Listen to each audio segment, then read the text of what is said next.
Chapter 73. Mo Jingshan's eyes swept past her face, calmly saying, "Vegetables." Oh. Jean Wan was slightly embarrassed as she marked the vegetables on the plate. She understood that Mo Jingshan preferred vegetarian food, so she ordered some other light dishes. She then handed the menu to him. "See if there's anything you want to add." "I didn't order too much."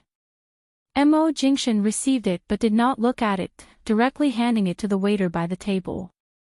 "What would the two of you like to drink? Do you have hot water?" "Plain water is fine too," Jean Wan asked.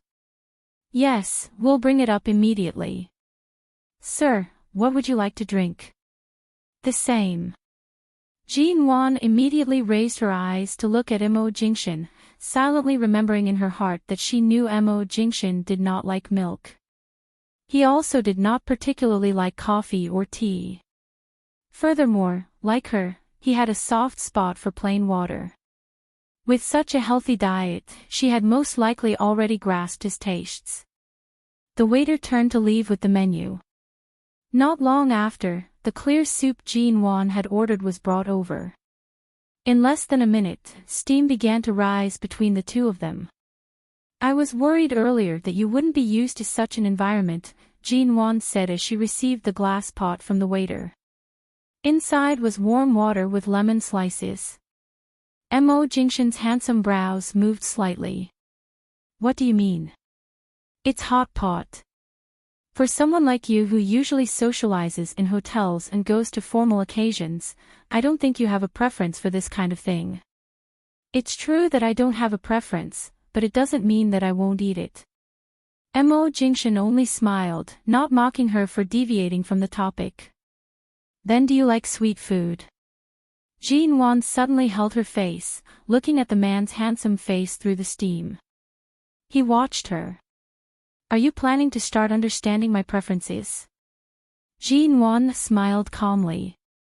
"There's no helping it. Today, I suddenly felt a strong sense of danger.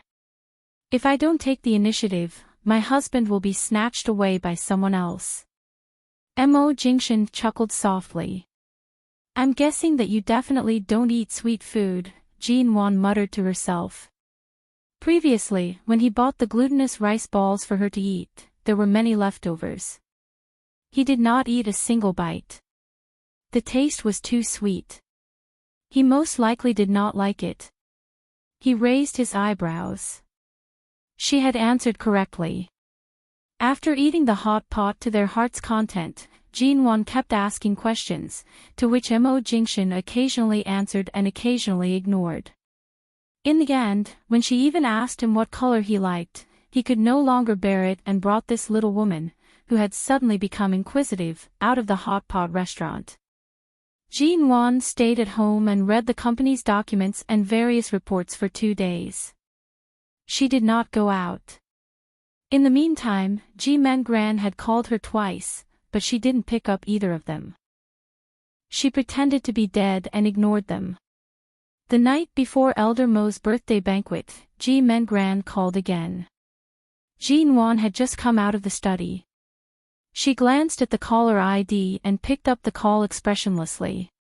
"Big sister, didn't you and brother Jingshan return to the Yew Garden these few days?" Ji Mingran's voice was cautious. Jean Wan's tone was unhurried. "No, why? You went to the Imperial Garden to look for us." I had a gathering with my classmates in the afternoon and passed by the Yew Garden. I wanted to go in to look for you, but Auntie Chin said that you and brother Jingshan haven't returned to the Yew Garden recently." Passed by the Yew Garden. The Yew Garden was located in the southern part of Haiqing. It was located in a secluded location. No matter where Ji Mengran went, if she wanted to return to the Ji family, it was impossible for her to pass by the Yew Garden. "Indeed, I haven't returned to stay. Your brother-in-law and I have been spending some time together. It will probably be a few days before we return to the Yew Garden," Jean Wan said with a warm smile. Ji Mengran seemed to be stunned by her reply. After a moment of silence, she cautiously asked, then where are you and brother Jingshan staying recently? I'll go look for you. Won't we be able to see each other tomorrow when we go to the Mo family? Why are you in such a rush to look for me today? Jean Wan was too lazy to pretend to be passionate. Her tone was cold as she rejected, if there's anything, let's talk tomorrow. I'm still busy.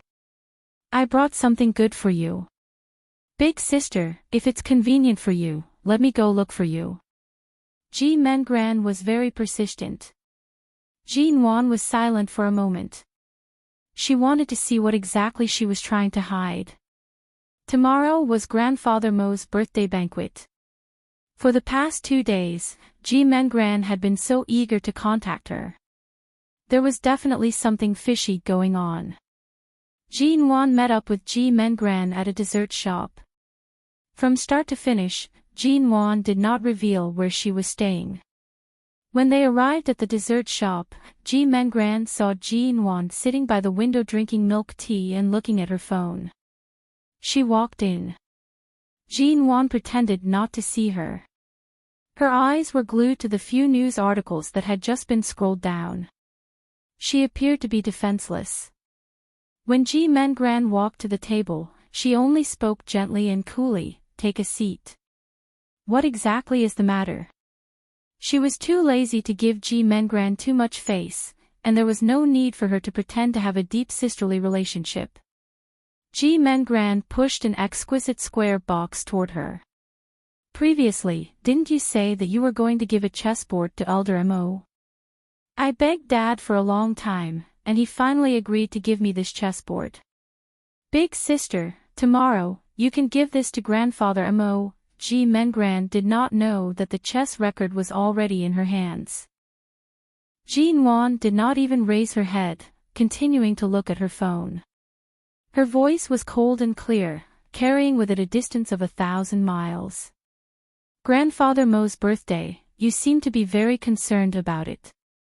Ji Mingran's expression was that of a good younger sister naturally thinking for her older sister. After all, you are my older sister, and brother Jingshan treats me very well. I have to do my part for the both of you. Is that so? Jean Wan placed her phone down, calmly looking at Ji Mengran. The moment their eyes met, Ji Mingran's heart trembled under her cold gaze. Big sister, recently, you've really distanced yourself from me. You won't let me go to the U Garden, and now you won't even tell me where you're staying. What exactly are you guarding against? Jean Wan glanced at the box on the table, reaching out to open it. She saw that it was indeed the jade chessboard from the early Tang dynasty that her father had kept for many years. It was actually real. As expected, it was very abnormal. Jean Wan closed the box, slightly curling her fair fingers. Her knuckles seemed to carelessly knock on the glass table. Why have you been so paranoid recently? Could it be that you've really done something to let me down? Ji Mingran's originally natural expression almost froze. How could I possibly do anything to let you down? You're my sister, my biological sister. Jean Wan's gaze once again returned to her phone. Her tone was light and breezy. Isn't that enough? If you haven't done anything wrong, why are you always worried? I was just asking. I was afraid that you'd be too distant with me. Since I'm thinking too much, then I won't ask anymore. Jean Wan was cold and did not reply. After around 10 minutes, Ji Mengran found an excuse to leave. Chapter 74. Not long after Jean Wan returned, she was still organizing the documents when she heard the door open. She stood up to see Mo Jingshan's silhouette appear by the door. It was already past 9. He had a social engagement tonight and did not drink much. Although the smell of alcohol on him was not strong, Jean Wan could still smell it the moment she approached. Your social engagement ended so early. Jean Wan approached to ask, casually taking the jacket he had just taken off. Mo Jingshin was about to toss the jacket to the side when he saw Jin Wan's natural movements. His gaze paused on her face for a moment before he smiled and handed the jacket to her. Mrs. Mo is home alone. I can't let you wait for too long. Every time this man's gaze landed on her, it was as though it was dyed with endless darkness. It was like the ocean and the night sky, causing one to be unable to see its bottom. However, it caused Jin Wan's heart to beat faster. Especially at night, when there was no one else in the house, this feeling was even more obvious. Last night, Jin Wan used the excuse of reading the company's documents for an entire day to fall asleep early. No matter what, she could not let Mo Jingshin, who went to bed on time, have his way.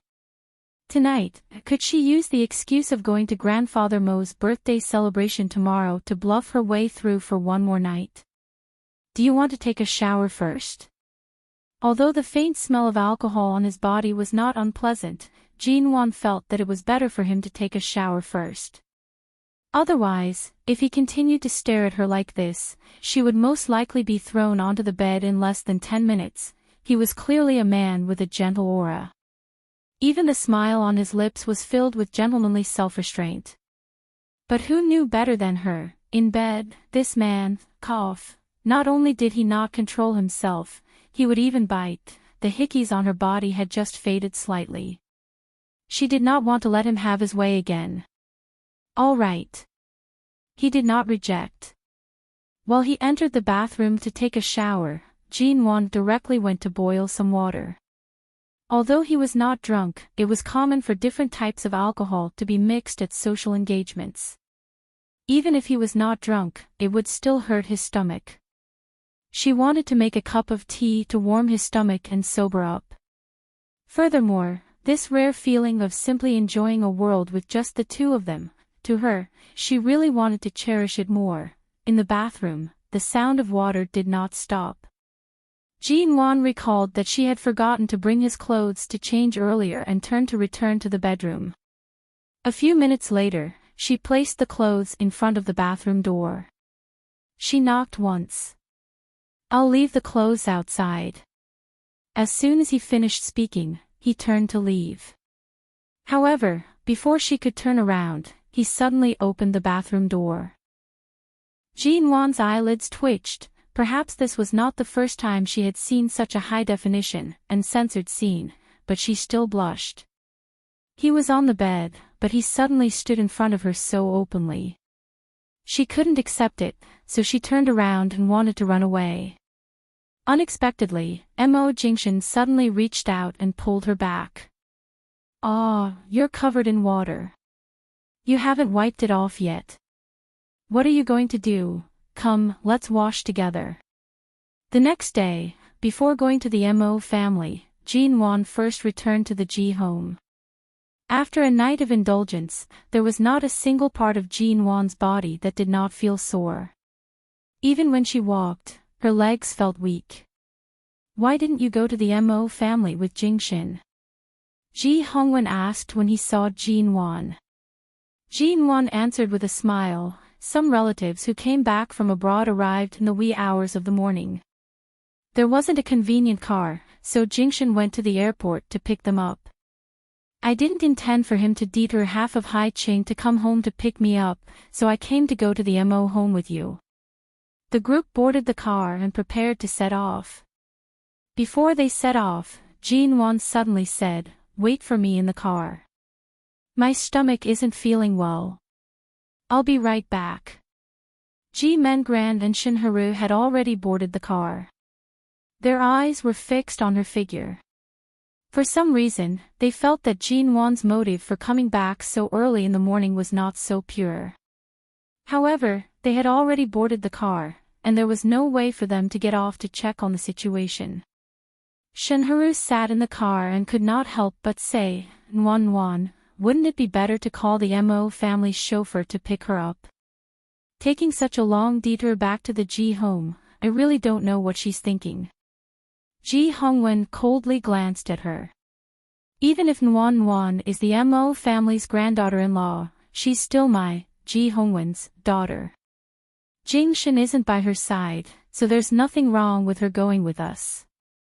Several minutes later, Jinwan came out. She opened the door and entered the car. Her expression did not seem strange at all. Ji Mengran did not say a word as she sat in the back seat. However, she kept glancing at Jinwan's bag from time to time. Shinharu glanced at her and did not notice anything strange.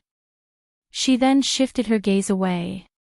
The Mo family's old mansion was located under a mountain range with excellent feng shui in Haiqing. It occupied a large area and was located in the suburbs of Qingshan, which had the best air quality. Their car had just arrived when a slightly older figure walked out. It was the Mo family's butler, Uncle O. He came out with a smile. Elder Mo is currently receiving guests inside and could not come out to welcome you. He specially sent me to invite you in.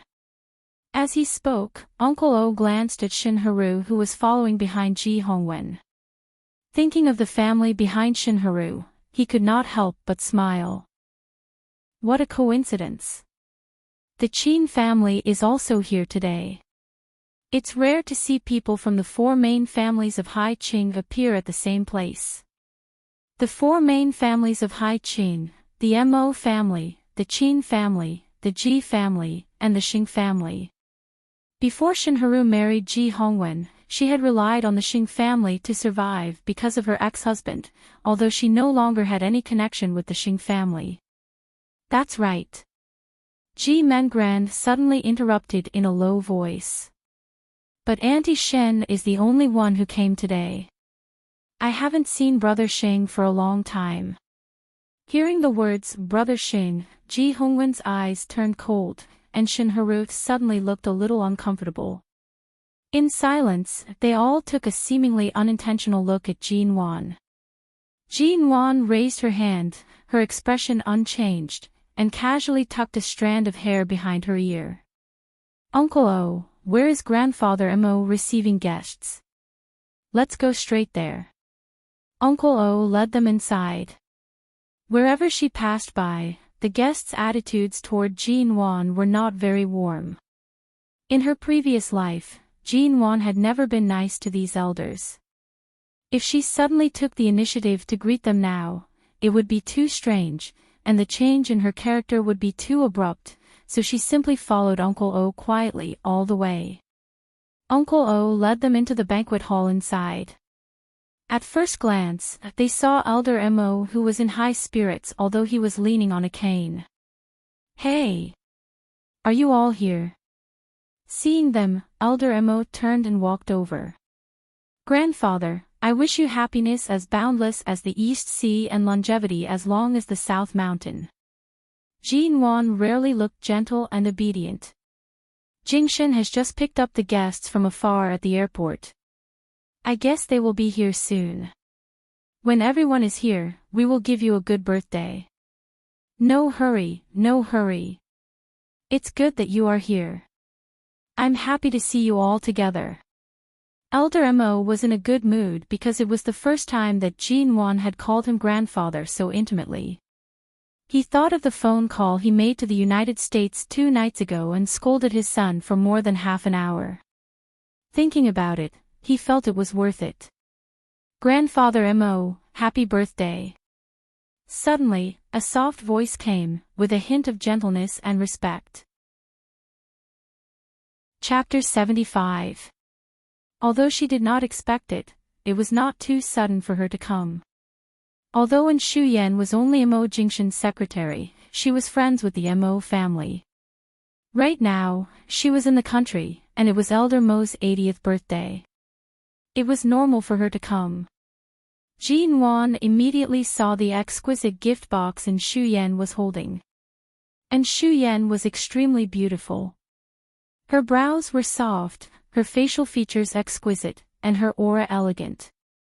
Today, she had dressed up meticulously.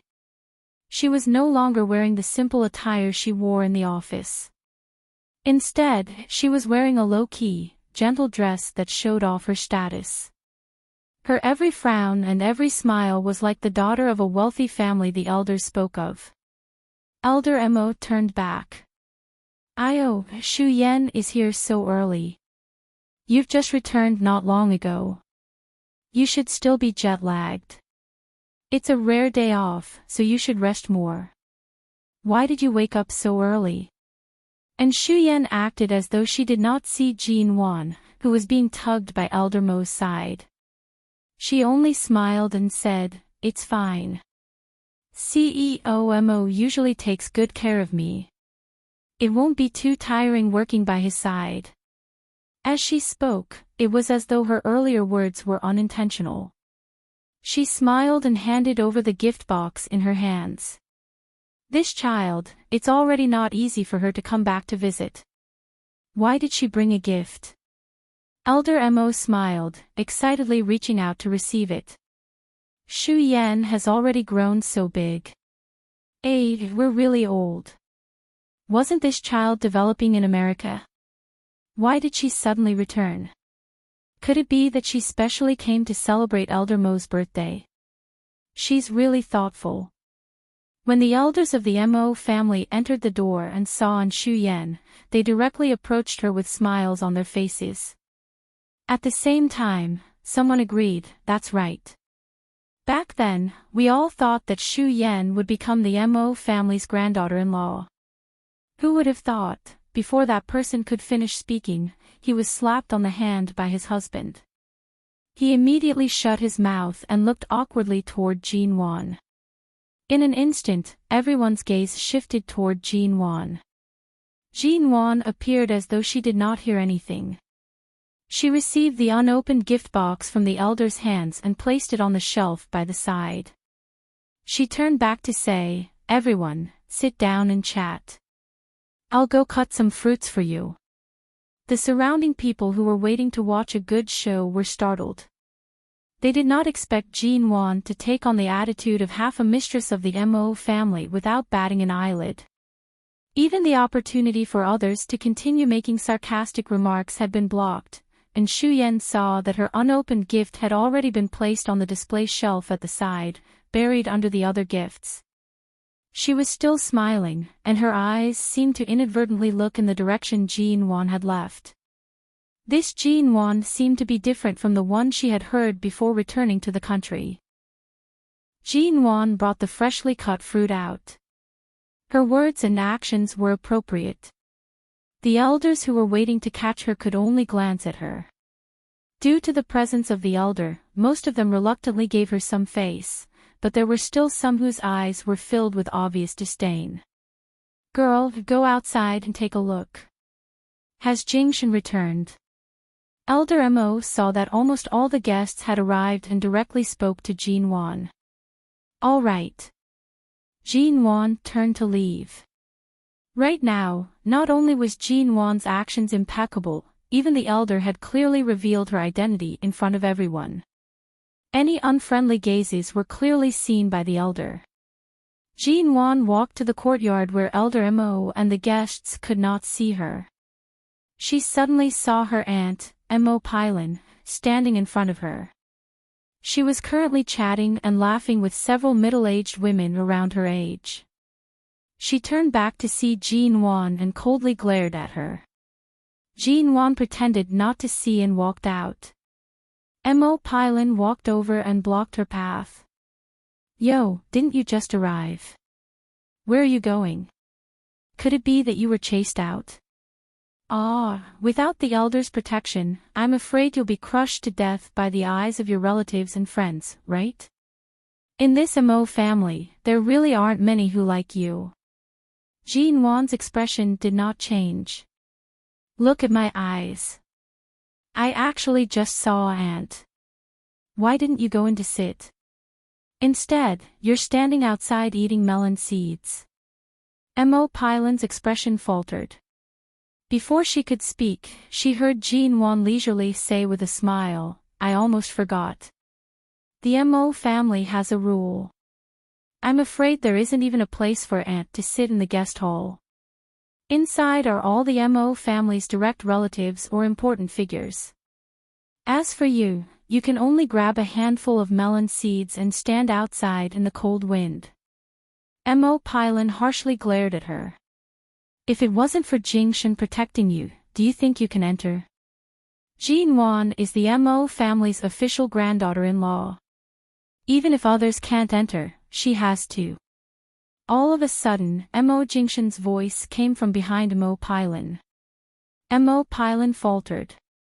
She turned to meet Mo Jingshan's clear and cold gaze. Mo Jingshan walked past her. Jinwan saw him approaching. He indeed possessed all the qualities that made him the center of attention. Since he did not need to go to the company today, Mo Jingshan was dressed casually. He wore a light-colored turtleneck sweater, straight trousers, and a beige windbreaker. He rarely wore warm colors.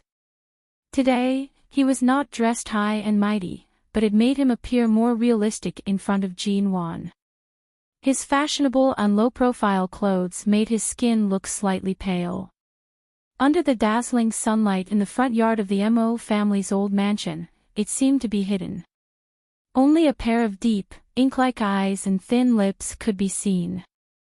They were so bright and beautiful that one could not shift their eyes away. Mo Jingshan had gone to the airport very early today. He had been picking up guests until now, but he didn't look tired at all.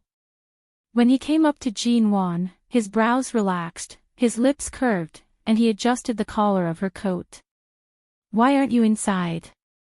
Why did you come out? Grandfather looked at the time and felt that you should be back soon.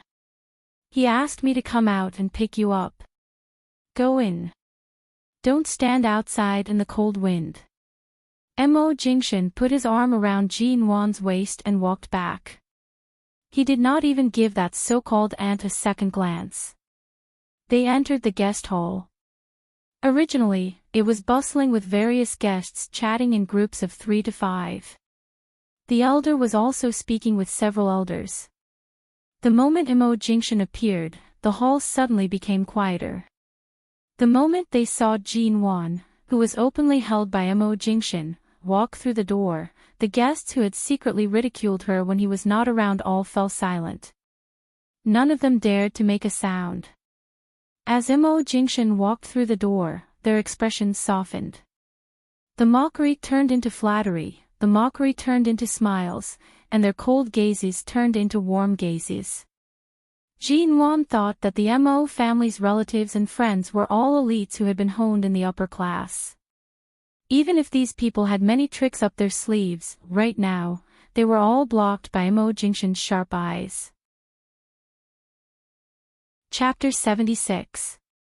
Today, those who had the right to attend the Mo family home were all from the upper class of Haiqing and even the country. From the political and business circles to the media and entertainment circles, they had all sent representatives to attend. Although it was called a birthday banquet, it was more like a social test. Everyone's expression was a show of the ways of the world. Mo Pylon was unwilling to give up. She followed them in from outside the door. The moment she stepped in, she spoke, "Miss G is really capable. You can coax our Jingshan into treating you like a precious jewel. You're so capable, yet you haven't returned to the Mo family in half a year after getting married. Why don't you continue to grow your skills and continue to be Mrs. Mo in the U Garden? Why did you come to the Mo family home? After all, you've never placed us old things in your eyes." Jinwan was about to speak up when Mo Jingshan pressed down on her in his arms. "Jinwan's health isn't good. I was the one who arranged for her to rest more in the U Garden and go out less. It has nothing to do with Jinwan." Mo Jingshan spoke up to protect her. His attitude was cold and indifferent, not giving her any face at all. Mo Pylon rolled her eyes. The last time she brought her daughter to the U Garden, she did not receive any benefits. She could not take this lying down. Today, it was not only Mo Jingshan and the elder who were present. No matter what, Mo Pylon had to teach Jinwan a lesson. "Elder, quickly look. This is the first time Jingshan has brought his wife back after getting married, and he already has such an attitude. He completely doesn't place us elders in his eyes. If this continues, I'm afraid even you won't be able to compete with Jean Wan's status. What Jean Wan says is 1, and what she says is 2. If Jean Wan is unhappy and tells Jing Xin not to return to the Mo family, I'm afraid he'll really cut off all ties with the Mo family. Pailin, you're already so old.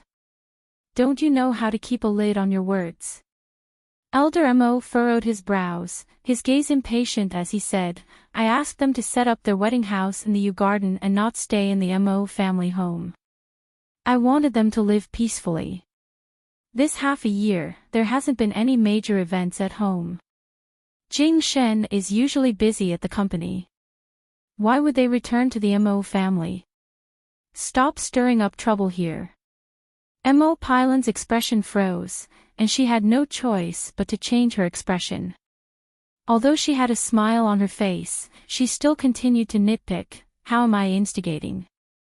Elder, this Jean Wan hasn't returned home even once since she got married.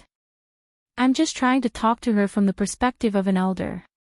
Besides, our Jing Shen is so good in all aspects. Why did he marry Jean Wan? Aside from having an empty face, this Ji family's eldest daughter is not worthy of our Jing Shen. After Mo Pailin finished speaking, she met Mo Jingshen's cold gaze and subconsciously turned to look at Elder Mo. However, she did not receive any good looks from him and could only shift her gaze to a corner to avoid feeling guilty from being stared at by Elder Mo. Oh, that's right. The words I said today also include the wishes of Jing Shen's father. At this time, she could only use Mo Jingshen's father to suppress Jean Wan. Otherwise, Jean Wan would really think that by relying on Mo Jingshen and the elder support, she could do whatever she wanted in the Mo family. Not far away, and Xu Yan, who was seated on the sofa, slightly raised her brows to look at Mo Jingshen. After Mo Jingshen entered, he did not even look in that direction. Everyone in the guest hall was watching Mo Pailin fearlessly charging into the muzzle of a gun. No one interrupted. However, Mo Jingshen's indifferent expression and Jean Wan's moderate smile were like a mirror, reflecting Mo Pailin's sour expression that she couldn't eat. His father. Elder Mo stood up, slamming the walking stick in his hand heavily against the ground.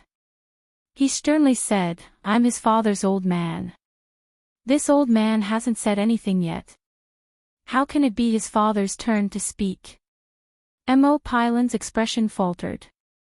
She did not expect Elder Mo's temper to be so sudden.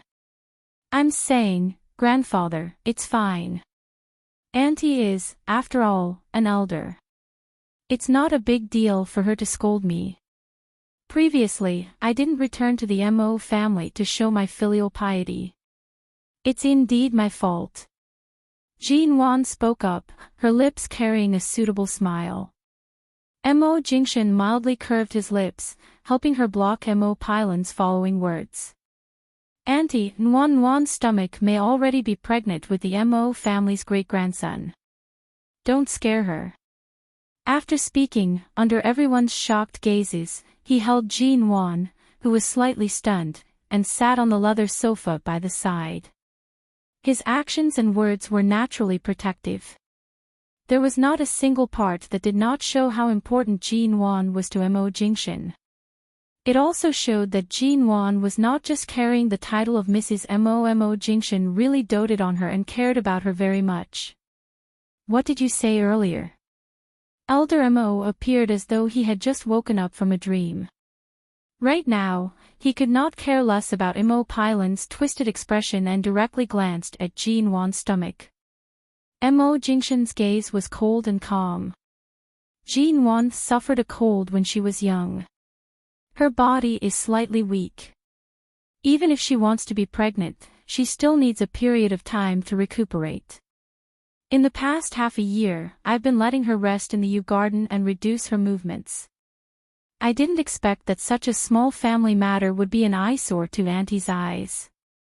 The elder approached step by step with his walking stick. Looking at Jean Wan, he could not close his mouth from smiling. This child, if your body is weak, just say so. It's fine if your body is weak. With Jingshan around, after a period of recuperation, you'll definitely be able to give birth to a healthy baby. Don't worry, in the future, grandfather will look after you. Don't care about any rumors. Take good care of yourself. If you're already pregnant, that would be even better. But you still have to take care of your own body. Grandfather's body is still strong. I can wait. As he spoke, the elder turned back to glare at Imo Pylon. Jinwan has been preparing for pregnancy and has been recuperating at home. In the end, look at what you've said. You're already so old, but you only know how to stir up trouble all day long. Imo Pylon was somewhat embarrassed. She pulled a long face, but she did not dare to casually mock and speculate about the matter of the Mo family's great-grandson. After all, this was the elder's bottom line. If she crossed the bottom line, it was likely that she would not be able to enter the Mo family's door in the future. On the other side, Jinwan quietly glanced at the man beside her from time to time. Preparing for pregnancy. Mo Jingshan was indeed very black-bellied. With just these two words, he was enough to block out all the words against her. After all, her position as Mrs. Mo was stable. Now that the matter of preparing for pregnancy was involved, no one dared to offend her, for fear that if they made her unhappy and caused any problems to the Mo family's great-grandson, they would be directly beaten into the 18th level of hell by Elder Mo with his walking stick. But, the matter of preparing for pregnancy, with so many people watching, Jinwan did not know where to put her hand. Should she put it on her belly for show? Or should she and Imo Jingshan sat on the sofa. The man's hand held hers again. Their hands intertwined naturally, and he placed them on his lap, finally giving her the most suitable place to put her hand. Chapter 77. By the afternoon, more than half of the guests had left.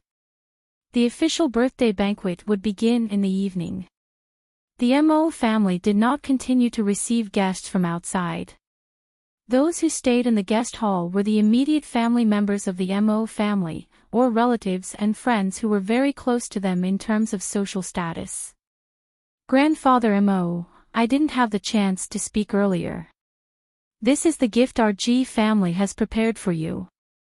Ji Mengran stood by the table and took out an exquisite antique box. When she said this, she intentionally glanced at Jinwan. Jinwan sensed her gaze but did not react. When the relatives at the table saw that someone had started this again, all kinds of special gifts were placed on the table one by one. This time, they were no longer casually stacked on the gift racks. Instead, they took the initiative to open the gifts and show them to the old man as if they were presenting treasures. Ji Mengran saw that the time was right. She abruptly opened her mouth. Big sister, why haven't I seen your birthday gift? Quickly take it out for grandfather Mo to see. I dare to believe that your birthday gift will definitely be very special. As she spoke, she winked at Jinwan. She smiled brightly, appearing innocent. It is indeed special. After all, it wasn't easy to obtain. Jinwan took out the red sandalwood box that she could not tell what was inside and placed it on the table. Seeing that the size of the box was the same as the chessboard that Ji Mengran had previously given her, Ji Mingran's eyes revealed a hint of excitement. When Ji Hongwen saw the box that Jinwan took out, his brows imperceptibly furrowed. Grandfather, this is a surprise for you. I believe you will definitely like it. Jinwan placed the box in front of Elder Mo's eyes, her smile sincere. Elder Mo was smiling. Before he could speak, Ji Mengran suddenly stared at the red sandalwood box. She spoke with a shocked expression, "It can't be, big sister. This is the birthday gift you want to give to grandfather Mo." Jinwan was unruffled. What is it? Ji Mengran maintained her shocked expression.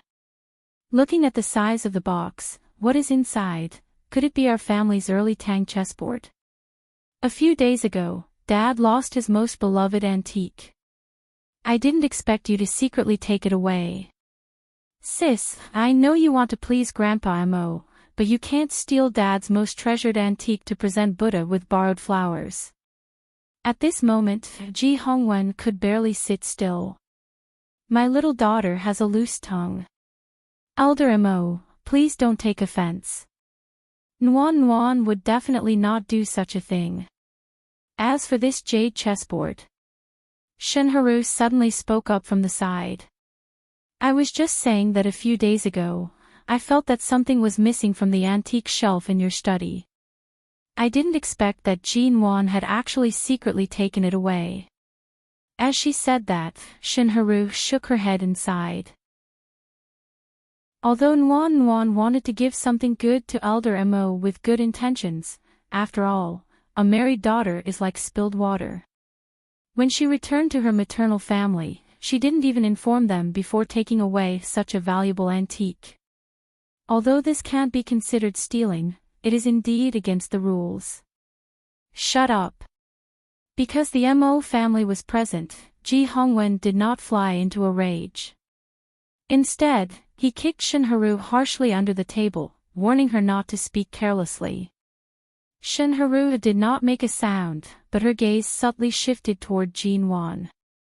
She did not believe that Jin Wan would have the ability to clear her name with the evidence and witnesses present. After all, neither her maternal family nor in-laws' family could prove her innocence. Although this matter was not big, it was not small either. In the eyes of the two families, even if Jin Wan's tongue was rotten, it would be useless. Jin Wan maintained her calm smile. What chessboard?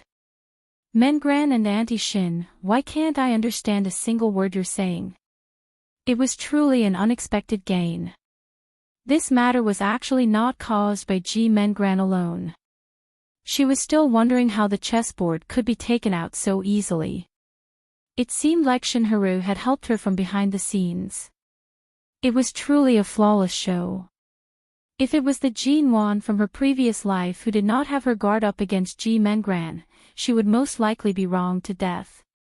Even if Elder Mo suppressed this matter and helped her smooth things over, there would still be scolding behind her back.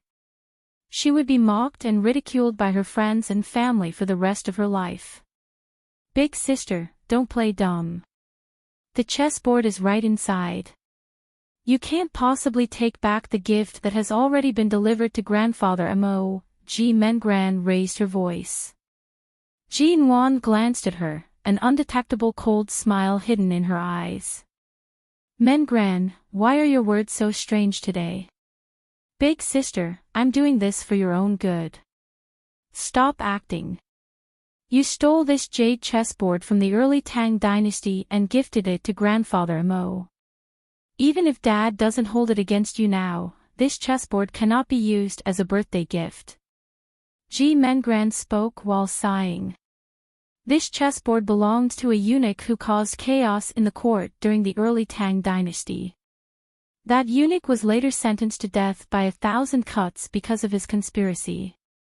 After his death, his corpse was buried by his trusted aides. At the same time, this chessboard was buried with him. This was an item buried with him. Even if it is an expensive antique that is worth collecting, this kind of thing definitely cannot be used as a birthday gift. Ji Mingran's voice became softer and softer. It was as though she did not intend to say all this, but her voice was just loud enough for everyone to hear. Gifting this kind of thing, big sister, what are your intentions, Mengran? Ji Hongwen had originally planned to admit to her mistake after his initial shock. However, he did not expect Ji Mengran to actually say such a thing out loud. He immediately wanted to slap her to death. Ji Mengran had already spoken and could not take it back. She looked at Jin Wan fearlessly.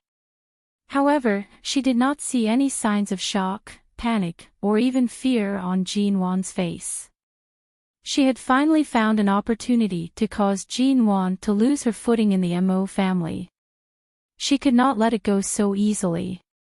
All the relatives and friends present had differing gazes. However, because Elder Mo maintained a cold expression and did not speak, no one dared to casually slander her. However, in such a matter, even if the elder wanted to protect Jean Wan, he most likely would not be able to do so, right? On the elder's 80th birthday, she gifted a Tang Dynasty eunuch as a burial item. Furthermore, it was a eunuch who died a horrible death by 1,000 cuts. This was simply unreasonable. Mo Jingshan sat by the side with an indifferent expression. Only when the show was almost over did he coldly sneer. Ji Mengran saw that Mo Jingshan did not immediately speak up to protect Jean Wan. She guessed that he also felt that Jean Wan had gone overboard with this matter. She then said, "Brother Jingshan, I didn't mean to say such words in such a situation. Compared to my big sister's face, Grandfather Mo's health is more important. Gifting such an item is really not good. That's why Mo Jingshan's eyes carried a slight smile. He did not look at Ji Mengran but calmly glanced at the unopened red sandalwood gift box in front of Elder Mo. Chapter 78. Ji Mingran's expression stiffened. Because of Mo Jingshan's nonchalant words, all her efforts were immediately put on the table. She bit her tongue, turning to Shinharu for help. However, Shinharu did not look at her, only sitting by Ji Hongwen's side as though this matter did not concern her. Back then, they had agreed not to drag her into this. Ji Mingran's chest felt stifled, but she could only endure it. She stared at the gift box. After all, with this thing here, Jean Wan would not be able to escape responsibility. From what I see, we should hurry and open the gift box to take a look. Ji Mengran insisted. Jean Wan smiled, calmly reaching out. However, the moment her hand touched the gift box, she suddenly received Elder Mo's gaze. The elder could tell that Jean Wan had fallen for his trap. To prevent her from being put on the spot, he used his gaze to warn her not to open the gift box. If it really was that thing, not only would he feel unlucky, but many of the famous people present were also superstitious. If it really was what Ji Mengran said, Jean Wan really would not be able to find a way out. Jean Wan gave the elder a reassuring smile. Her hand gently pressed against the box, and the expensive red sandalwood gift box was instantly opened. The moment she saw the item placed neatly in the center, Ji Mengran, who had just stood up due to her agitation, immediately trembled. How was this possible? She had clearly handed it to Jean Wan earlier, but it was not. Seeing the item in the box, Ji Hongwen, who was by the side, immediately released a sigh of relief. However, he immediately furrowed his brows, coldly glancing at the petrified Ji Mengran. This brat was courting death. She had really thrown away the Ji family's face. "Grandfather, this is just a farce. I've let you watch a joke." Jean Wan smiled leisurely. "When Jingshan and I went to buy a gift, Jingshan said that you have a preference for ancient chess. This ancient chess manual was left behind by the famous Gu Shiyan during the late Tang dynasty. It has been passed down from generation to generation and was carefully treasured by the imperial palaces. Even now, it is still well preserved. I hope you will like it." Elder Mo was stunned for a moment, as though he could not believe it. When he returned to his senses, he happily reached out to receive it. He opened it and flipped through it, happily nodding his head. "You, this child, are really thoughtful. This is indeed something that I've always wanted to collect but could not obtain. I never thought that I would be able to obtain it before I was born." Mo Jingshan raised his hand and gently pressed down, gesturing for Jean Wan, who had been standing by the table, to sit down. When he spoke, his voice was the same as before. "Nuan specially requested the chess record for you. It took her a lot of effort. The old master nodded happily. He couldn't take his eyes off the chess record in his hand.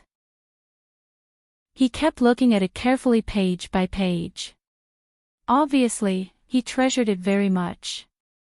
Jinwan quietly held Mo Jingshan's hand under the table, whispering, "You clearly won it. How can you say that I begged for it?" Mo Jingshan's voice was low but gentle and clear. "My body is yours. The things I win, of course, are also yours." Jinwan, it was as if he had been flirted with again. Sitting across the table, Ji Mingran's face had already turned pale. She was flustered and wanted to say that Jinwan was clearly holding the chessboard, but now she was being stared at by all sorts of gazes. Her father was also giving her a warning look. She raised her eyes to look at Jinwan. For a moment, she did not know how to smooth things over. What should she do now? The people seated were all very astute. Everyone could tell that she had purposely dragged Jinwan into the water earlier. How could she explain herself in a reasonable manner? It seemed like no explanation would make sense, Mengran. Jinwan's voice suddenly came. It carried a hint of coldness, and she had called out to her in front of everyone. Ji Mengran abruptly raised her eyes. Right now, she was both afraid and hateful. The fear in her eyes could not be hidden. Jinwan's tone dragged out slowly, but it carried a hint of coldness that could not be ignored. "I'm afraid there must be some misunderstanding between us.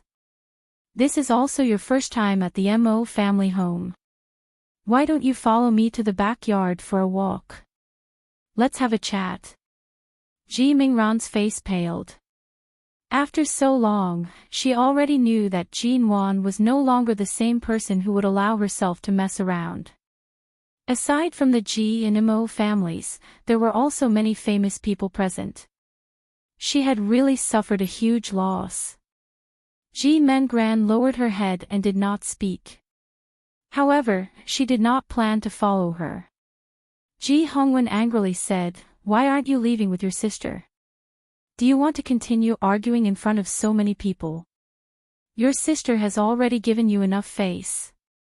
Elder Mo also abruptly said, "Indeed, I think there seems to be some misunderstanding between you sisters. This is the first time this old man has seen a younger sister frame her older sister in front of everyone. If you have anything to say, go to the back and speak." Ji Mingran's expression became even more flustered. Her eyes flickered, not daring to look at them or Jinwan. From the start, Jinwan did not plan to completely fall out with Ji Mengran so quickly. Firstly, she had not found a suitable opportunity. Secondly, she wanted to use this opportunity to clearly understand Ji Mingran's methods. However, right now, this opportunity was extremely suitable. Since Ji Mengran did not wish to have a good life, she could not blame her for being impolite. Ji Mengran followed Jinwan out of the banquet hall. Jinwan did not speak along the way. Ji Mengran followed behind, her heart secretly beating like a drum. When they reached a place in the Mo family's backyard where there were fewer people, Jinwan turned around. At the same time, Ji Mengran raised her head to stare at her. She seized the opportunity to speak first. "Sister, I'll be frank with you. Today's matter was indeed intentional. However, it was also because previously, Pa." An extremely loud slap rang out. It was crisp and sudden, causing the helpers passing by to jump in fright. Ji Mengran was so shocked that she could not even maintain an expression. She did not dare to believe that Jinwan had actually slapped her. What was even more unbelievable was that the person who slapped her was the Jinwan who had always given in to her and doted on her since she was young. Ji Mengran raised her hand to cover her face. She was so shocked that the muscles on her face froze. After a long while, she screamed in disbelief, "Jinwan! You actually slapped me, Pa!" Another clean and ruthless slap flew over, causing Ji Mingran's face to turn to the side. Ji Nwan's icy voice carried a frosty coldness. I slapped you. Shameless, shameless, and endlessly seeking death. Ji Mengren screamed in anger, Ji Nwan. She had never been slapped by anyone in her entire life. However, she was actually slapped by Ji Nwan. She was even slapped twice. Ji Mengran was so angry that her entire body was trembling. Ji Nwan. What I hate the most is your self-righteous arrogance. Why do you always have to stand on top of me? Why can you? Ji Nwan coldly smiled, raising her hand to slap her again. Ji Mengran did not expect there to be a third slap. She was slapped silly, and her entire face froze in place. Dash. Chapter 79. Because I'm your older sister. Because everything I've obtained is fair and above board. No matter how arrogant and conceited I was, I've never schemed against my own family or even thought about my own sister's husband. Ji Mengran, this is called being shameless. Ji Nwan did not hesitate in the slightest. She did not give her any face. Ji Mengran was stunned. In the next moment, she was so angry that her entire body was trembling. She did not expect Ji Nwan to know everything. So, everything she did, Ji Nwan saw it all. She deliberately beat her at her own game. Was that why the tables had turned so suddenly today? Ji Mengran suddenly felt afraid. She held on to her reddened face and sobbed weakly, I didn't think much of it. I just couldn't stand the way you treated Brother Jingshin in the past. I feel that you've let him down and let him down. That's why all of a sudden, Ji Hongwen walked out. Clearly, he had heard their conversation earlier. Ji Nwan saw him and expressionlessly walked to his side. Dad, you handle this. Finishing her words, she walked out of the backyard without turning back. Ji Mengran turned back to see Ji Hongwen's heavy expression. She was so frightened that her face turned pale. Dad, Ji Hongwen did not speak. The moment Ji Nwan walked away with her back facing them, with a pa sound, he raised his hand and sent a slap toward Ji Mingran's face. Ji Mengran was caught off guard and was slapped to the ground. She raised her head, looking at the furious Ji Hongwen in fear.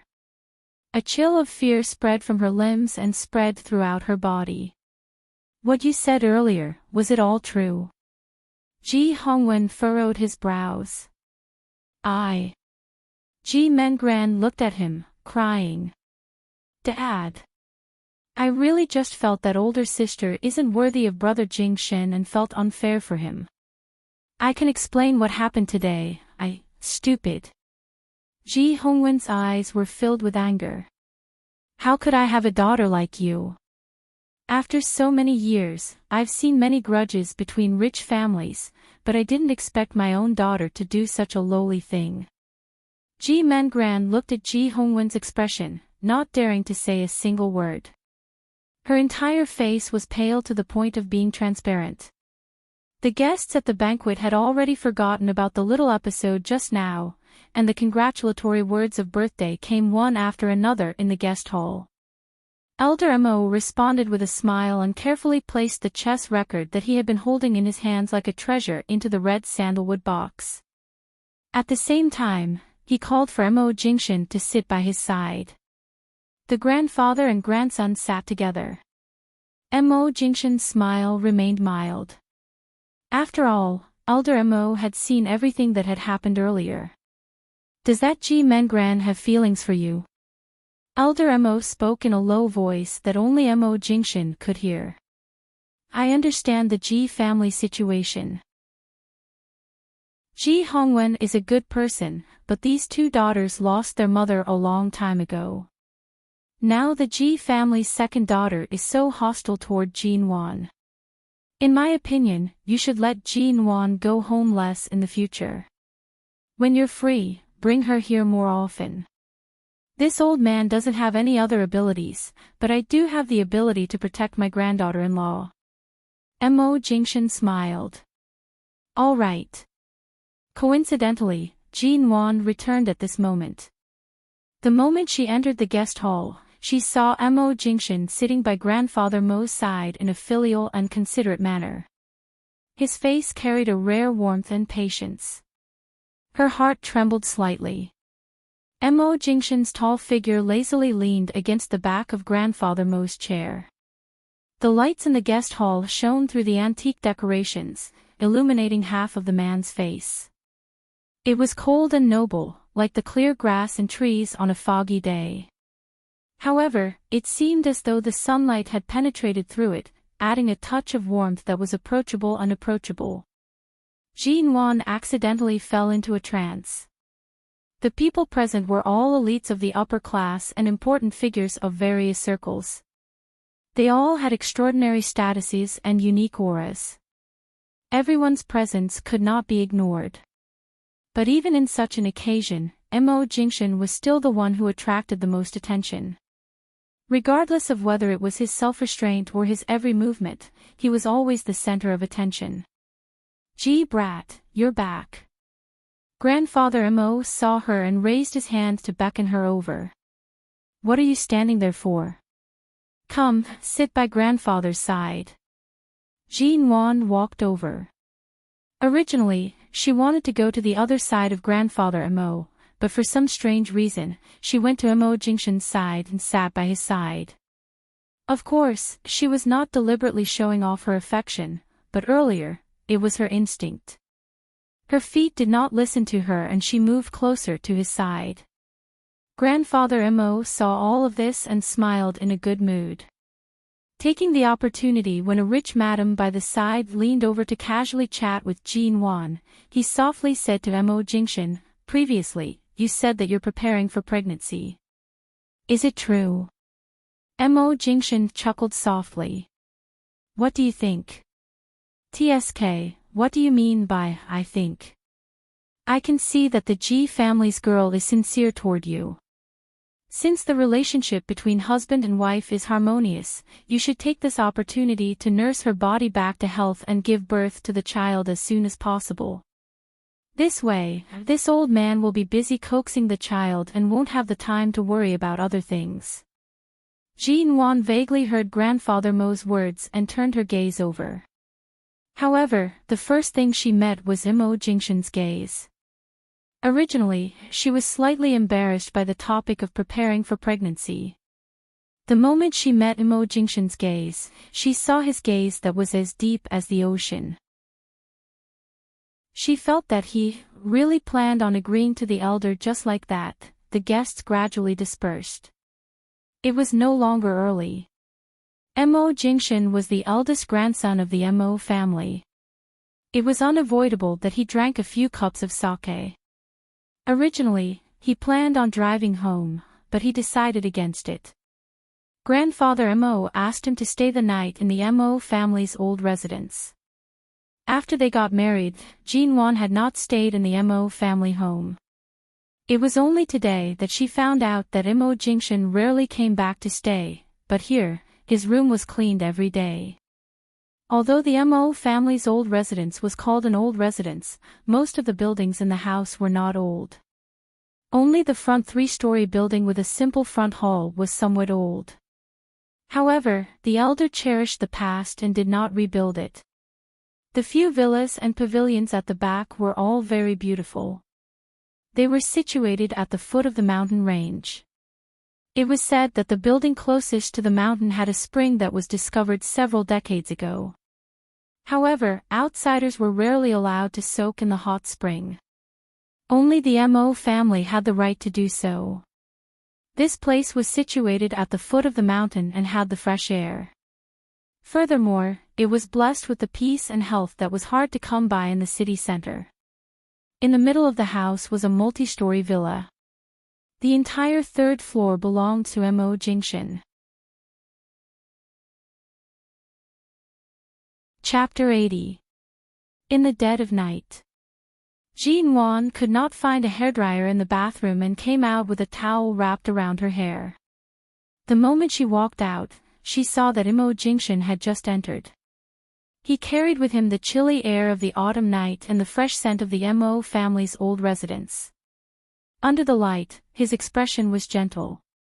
When he saw how she looked when she came out of the shower, his gaze deepened. By this time, all the guests had already left. There was no need for Mo Jingshan to continue staying in the guest hall. When her father and Auntie Shen left, although their expressions were not as happy as the others, they still brought Ji Mengran into the car. At that time, Jean Wan did not look at Ji Mingran's expression.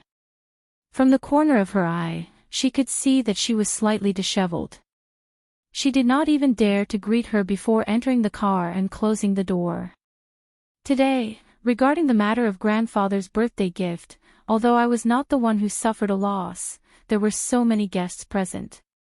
Earlier, when you sent them off, many of them must have mentioned this matter to you, right? Jean Wan asked.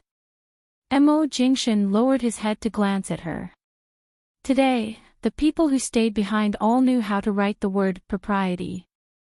Although they mentioned it earlier, once they stepped out of the Mo family's door, no one dared to say a single word to outsiders. Jean Wan was startled. "Ah. Did you say something to them when I wasn't around?" "Don't worry about them. I'll deal with it." Mo Jingshan was unperturbed. "You did well today. You killed the chicken to warn the monkey. In the future, those who are secretly against you will not dare to do anything to you. Be Mrs. Mo in peace. I'll handle everything." "Oh, then what did grandfather say?" "Him. Of course he'll side with you. Although grandfather is old, he sees things very clearly." "That's good. I don't mind leaving a bad impression in other people's eyes." But with Ji Mingran's actions today, although she did not receive any benefits, it can be considered a small farce. No matter how you look at it, it won't be good. Mo Jingshan's gaze was dark as he watched her. Grandfather will never let you suffer a loss in the Mo family. Tonight, there will definitely be someone who won't be able to sleep, but that person will definitely not be you. Jean Wan instantly felt as though she had eaten her fill. She pursed her lips. "Regarding today's matter, my dad must be extremely angry. Both the palm of his hand and the back of his hand are meat. Both sides are his daughter." Mo Jingshan's voice was low and heavy, calm as usual. "Do you think he didn't notice that Ji Mingran's actions weren't normal? It's just that he didn't want to say it out of respect for his daughter. In today's situation, he was also forced to this step by his second daughter. You didn't do anything wrong, don't take it to heart." "Oh." Jean Wan raised her hand to hold up the towel that was about to fall off her head. She wiped her wet hair with the towel and paused for a moment before asking, "What about you? If I really fell for it today and lost all my face, what would you do?" Mo Jingshan lowered his gaze to look at the little woman who had just showered. Her face was still slightly damp, and he reached out to pinch her chin. "You still have Shinharu in front of you. Letting her off today is on account of the Xing family and the Ji family. But if she really wants to push you into an unbearable situation, I don't mind using her severed son to threaten her. Let's see if it's more important to be at odds with you or her son's life and future." The man's voice was low and mild, but Jean Wan's heart was completely at ease. On the importance of having a good husband, right now, she completely understood that Mo Jingshan would only do one thing, and that was to give Jean Wan a sense of security that no one could replace. No matter what, he would definitely be able to help her solve any problem. Even if she was careless and fell for someone else's scheme, he would not give her a chance to lose. The next day, in order to merge her two small real estate companies into a large studio, Jean Wan sorted out the financial and project information. She was so busy that she forgot to eat and sleep. It was already past 10 o'clock in the evening, but Mo Jingshan had yet to return. Jean Wan stretched lazily and picked up her phone to check the time. She saw 2 missed calls from Xia Tian. She had been busy earlier and had a 2-hour video conference with the studio. She had switched her phone to silent mode. Jean Wan dialed Xia Tian's number, and the call was quickly connected. Xia Tian's voice was ambiguous. Nuan, did your husband tie you to the bed? He's finally willing to let you take time to look at your phone. Jean Wan pursed her lips. Mo Jingshan should be busy tonight. He hasn't returned yet. He's not home. Then why did you take so long to call? I thought you and Mo Jingshan would have sex every night, doing all kinds of positions.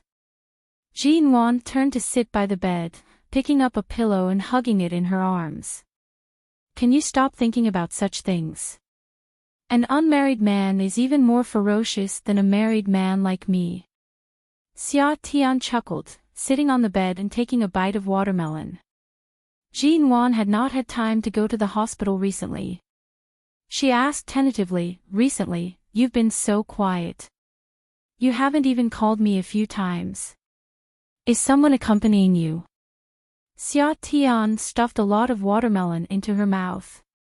Her tone was muffled. How did you know? Jean Wan's heart sank.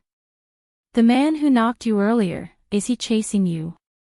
Xia Tian almost choked on the watermelon. She coughed several times before cursing hoarsely, what the heck, do you know how to calculate? I haven't seen you for a few days, and you've become a half-immortal. Jean Wan's expression turned cold. As expected, Xia Tian's half-concealed and slightly bashful tone was very familiar to her. Everything was as she had expected. It was just that she hadn't visited him for a period of time, but that bastard still managed to take advantage of her. The next morning, before 7 o'clock, Jean Wan directly drove to the hospital. She had just stepped out of the elevator and had yet to reach the door when she saw Xia Tian being supported by a tall and thin man from the public bathroom. Xia Tian raised her eyes to see Jean Wan. She was immediately shocked. Nuan. Jean Wan did not say a word. Her gaze coldly swept past the man's face. She pushed open the door and walked in. Only when Xia Tian was supported in and sat on the bed did the tall man turn to look at Jean Wan. He reached out a hand to her and said politely, "You're the good friend Jean Wan that Tian often talks about. Hello, nice to meet you. My name is Li Minzhen. I'm..." Jean Wan appeared not to have heard him. She sat on the sofa by the side of the ward, expressionless. She was unprecedentedly cold.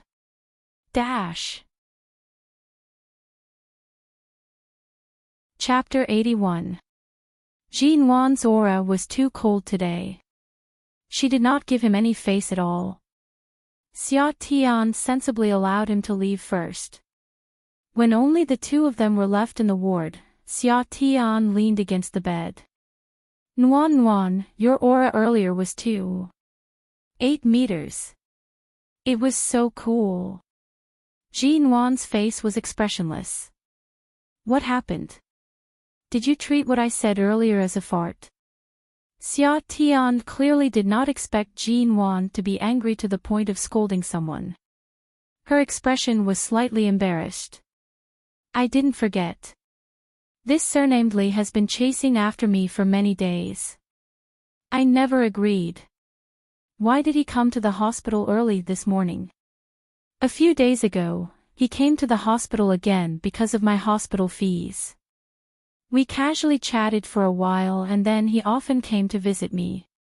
He is a gentleman, polite, and considerate. I don't know how to reject his good intentions, but I swear, I don't have any feelings for him. After all, we haven't known each other for long. I can only say that I think he's not bad. So now you tacitly agree that he is chasing after you. Xia Tian acted as though she was a kindergarten student being lectured by the teacher. You can say that, after a long while, Xia Tian saw that Jin Wan seemed to be really angry and said, "Don't be angry. We didn't go any further. It's just that he was going to fly to S City this morning.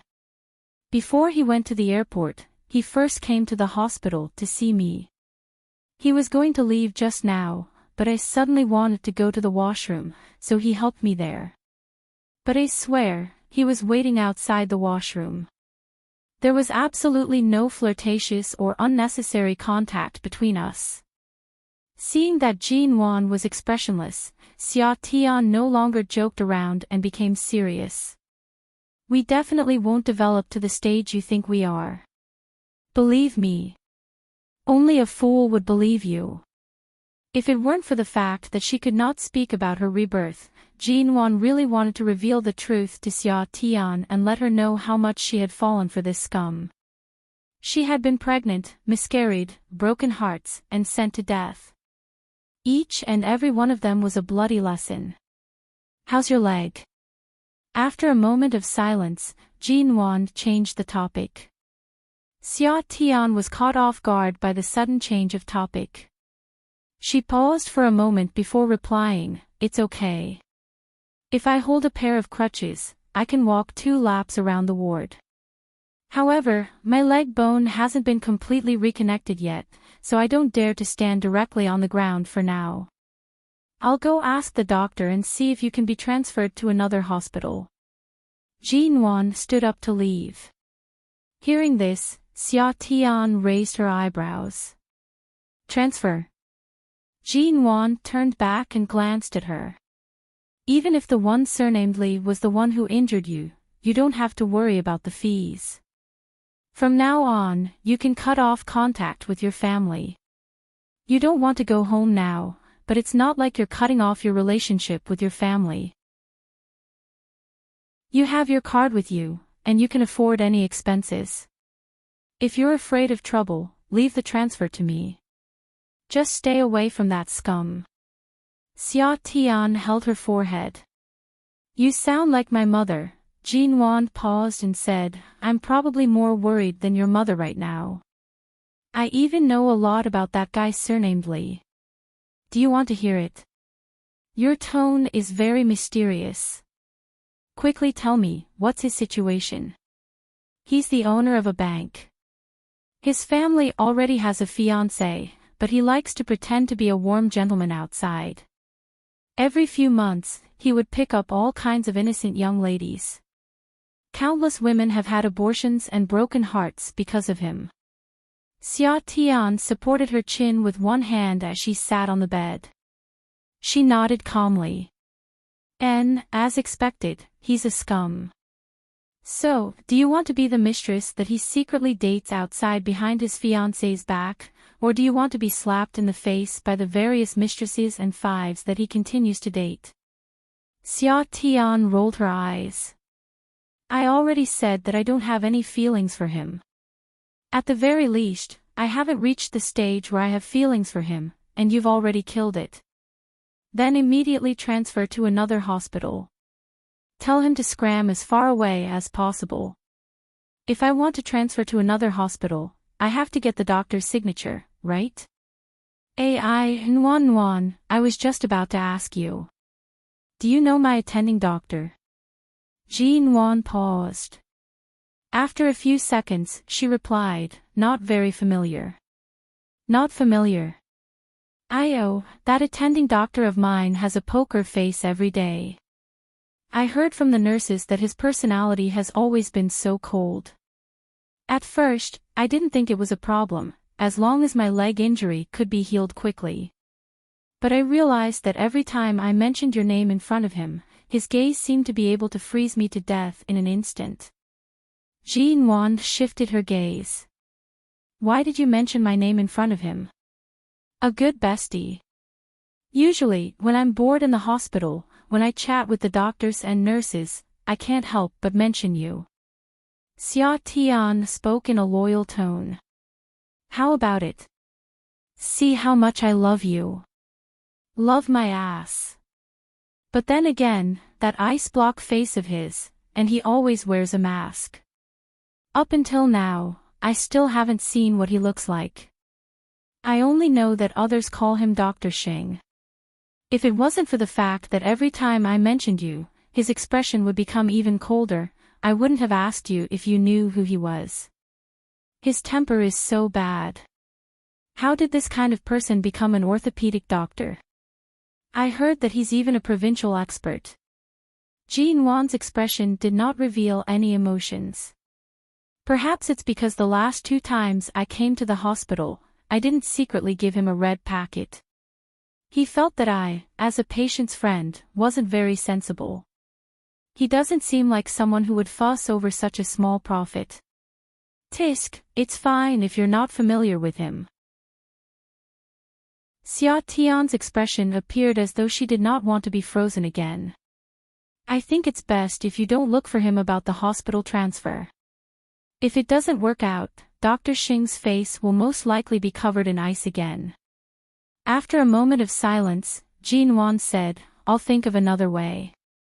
I'll use my connections and try to get you transferred to another hospital before tonight. There's no need to go through so much trouble. Although Dr. Xing's temper isn't good, his medical skills are still very good. If you're afraid that I'll meet that person again, at most, I'll make things clear with him and stop interacting with him in the future. In any case, I don't have any interest in him. No, if you break it off, then break it off completely. You have to transfer. She could not leave even the slightest bit of hope. In this life, Jean Wan definitely wanted to see Xia Tian happily grow old with a truly good man. She definitely would not allow any scumbag to get close to her. Xia Tian, Ioyo, our family's Nwan's domineering manner is actually a little handsome. Jean Wan ignored her and was considering if she should ask Dr. Qin for help. At this moment, Xia Tian suddenly said, Damn, I forgot to look at the time. It's actually 6:50. Dr. Xing comes every morning at this time for his ward rounds. Right now, he should be almost here. She had just finished speaking when the sound of approaching footsteps could be heard from outside. Nwan, do you want to hide for a while? Dr. Xing's ice-cold gaze is very powerful. I'm afraid you won't be able to take it. Xia Tian wore a paparazzi expression that seemed to be sniffing out some gossip. She winked as she spoke. Chapter 82. Jean Wan raised her eyes. Her gaze landed on the white silhouette that had just entered. Hi, Dr. Sheng. The moment the door opened, Xia Tian raised her small hands and waved at the person in front of the door. The man who entered was dressed in the hospital's white gown. His figure was tall and slender like a jade tree. The moment he saw Jean Wan, he immediately furrowed his brows. When Jean Wan's cold gaze landed on him, his brows furrowed even more. Dr. Xing, I didn't have the chance to introduce you properly the past few times. This is the best friend I've always mentioned, Jean Wan. Xia Tian introduced with an expression as though she wished for the world to be in chaos. Dr. Xing's face below the bridge of his nose was covered by a mask, revealing only a forehead that was as clean as snow and a pair of eyes that were as cold as a river. For an instant, the room was so quiet that even the drop of a needle could be heard. Jean Wan's gaze was cold and indifferent as she stared at him. There was even a hint of mockery in the corner of her lips. Their gazes met. In less than 2 seconds, Dr. Xing's cold gaze moved away from her cold and imposing face. He calmly said, I've seen her before. I have some impression of her. Xia Tian appeared as though she had discovered a huge piece of gossip as she sat on the bed. She opened her mouth and was about to continue speaking when she was interrupted by Jean Wan. Jean Wan's exquisite features carried traces of coldness. Her words carried a hint of teasing. Dr. Sheng, I plan to help Xia Tian with the hospital transfer procedures today. You're her attending doctor. The transfer procedures will require your signature before we can proceed. I'll have to trouble you to sign for us. Transfer. Dr. Xing's cold gaze finally shifted toward Jean Wan. She doesn't want her legs anymore. What? She can't be transferred. Jean Wan faced him expressionlessly. Right now, her legs can't withstand any movement. The slightest jolt on the bus will be enough to cause the unconnected bones to be slightly dislocated. If she plans on walking uncoordinated for the rest of her life or becoming a cripple, I don't mind signing for her to be released right now. As he spoke, Dr. Xing's calm and indifferent gaze landed on Jean Wan's face. Jean Wan furrowed her brows imperceptibly. A fracture was indeed not a small matter. If there was even the slightest dislocation during the healing process, it would greatly affect Xia Tian's future. Although he had to guard against that scumbag, he couldn't let anything happen to Xia Tian's leg. It's fine if she doesn't want to transfer, but I'll have to trouble Dr. Xing to keep a close eye on her ward. Don't let those people who don't know anything come in. Right now, the person closest to her is only me. If she's really too bored while she's in the hospital, Dr. Xing can come and chat with her when you're not busy. This kind of request isn't too much, right? Xia Tian stared at them for a long time. She didn't see or hear anything from their conversation. After staring for a long time, she suddenly heard this sentence and her face turned green. Let this ice cube come to the ward to talk to her. It would be better to leave her alone. Dr. Xing didn't know how to say nice words to coax the patient, and he was a big iceberg. No matter what she said, he almost didn't care. If he really came to talk to her, it would probably be awkward from the moment he walked in. How awkward, Dr. Xing's brows were cold. I don't have time. Xia Tian thought in her heart. That's right. He doesn't have time, so there's no need for this doctor to come and accompany her. However, Jean Wan unhurriedly curved her lips. She suddenly leaned closer to Dr. Xing. Dr. Xing's brows paused. Because of her approach, his dark eyes trembled. In that moment of absent-mindedness, he heard Jean Wan softly say with a smile that was not a smile, a few nights ago, something big happened at the bar on the east side of the city that alarmed the police and the media. At that time, I happened to pass by. If I didn't see wrongly, you were there as well. The man's brows were hidden behind his mask. He glanced at her, but his expression did not change. There was no hint of surprise. A doctor actually has time to go to a bar at night. I wonder what exactly he did there. Jean Wan stared at him, speaking unhurriedly. He only looked at her and did not speak. Can't you empathize with a patient who's lying alone in the hospital? Xia Tian has been taken care of by you ever since she was hospitalized. Regardless of the patient's emotions or physical condition, I believe that Dr. Xing should pay more attention to them. A doctor should be benevolent, shouldn't you? Jean Wan curved her lips at him, but her smile did not reach her eyes. Seeing that the two of them were actually whispering to each other, Xia Tian could not hear anything. She was so anxious that she wanted to jump out of the door. However, right now, she could not even touch the walking stick by the bed, much less get off the bed. She could only glare in Jean Wan's direction with an unhappy expression. I heard that the Xing family has two successors. One has cancer, and the other has been detained for stealing trade secrets. Jean Wan raised her brows. I don't think you can be an orthopedic doctor for much longer. Dr. Xing's gaze darkened. Jean Wan, what do you mean? What I mean is very simple. I want you to take good care of my friend and arrange a ward for her where no one can casually disturb her. If anything happens to her here, I will not hesitate to reveal what happened back then. Right now, it's a crucial time for you to officially return to the Xing family. You need an honorable reason, but I, with a single word, can destroy your reputation. Jean Wan finished speaking and looked at him coldly. How is it, Dr. Xing? My personality right now is not as easy to handle as it was several years ago. It's just a small request, are you still not going to agree? Dr. Xing did not speak. After a moment, he said mildly as though he had no tone, you seem to know a lot about the Xing family's matters. Jean Wan chuckled softly. I've already said what I need to say, Dr. Xing. 10 minutes later, Jean Wan received a call and left. Xia Tian sat on the bed with a dazed expression. She watched the man who had one hand in his white pocket and did not leave for a long time. That, Dr. Xing. Xia Tian stared at him in shock. Are you going to continue your ward rounds? Or? The man in front of the ward glanced at her.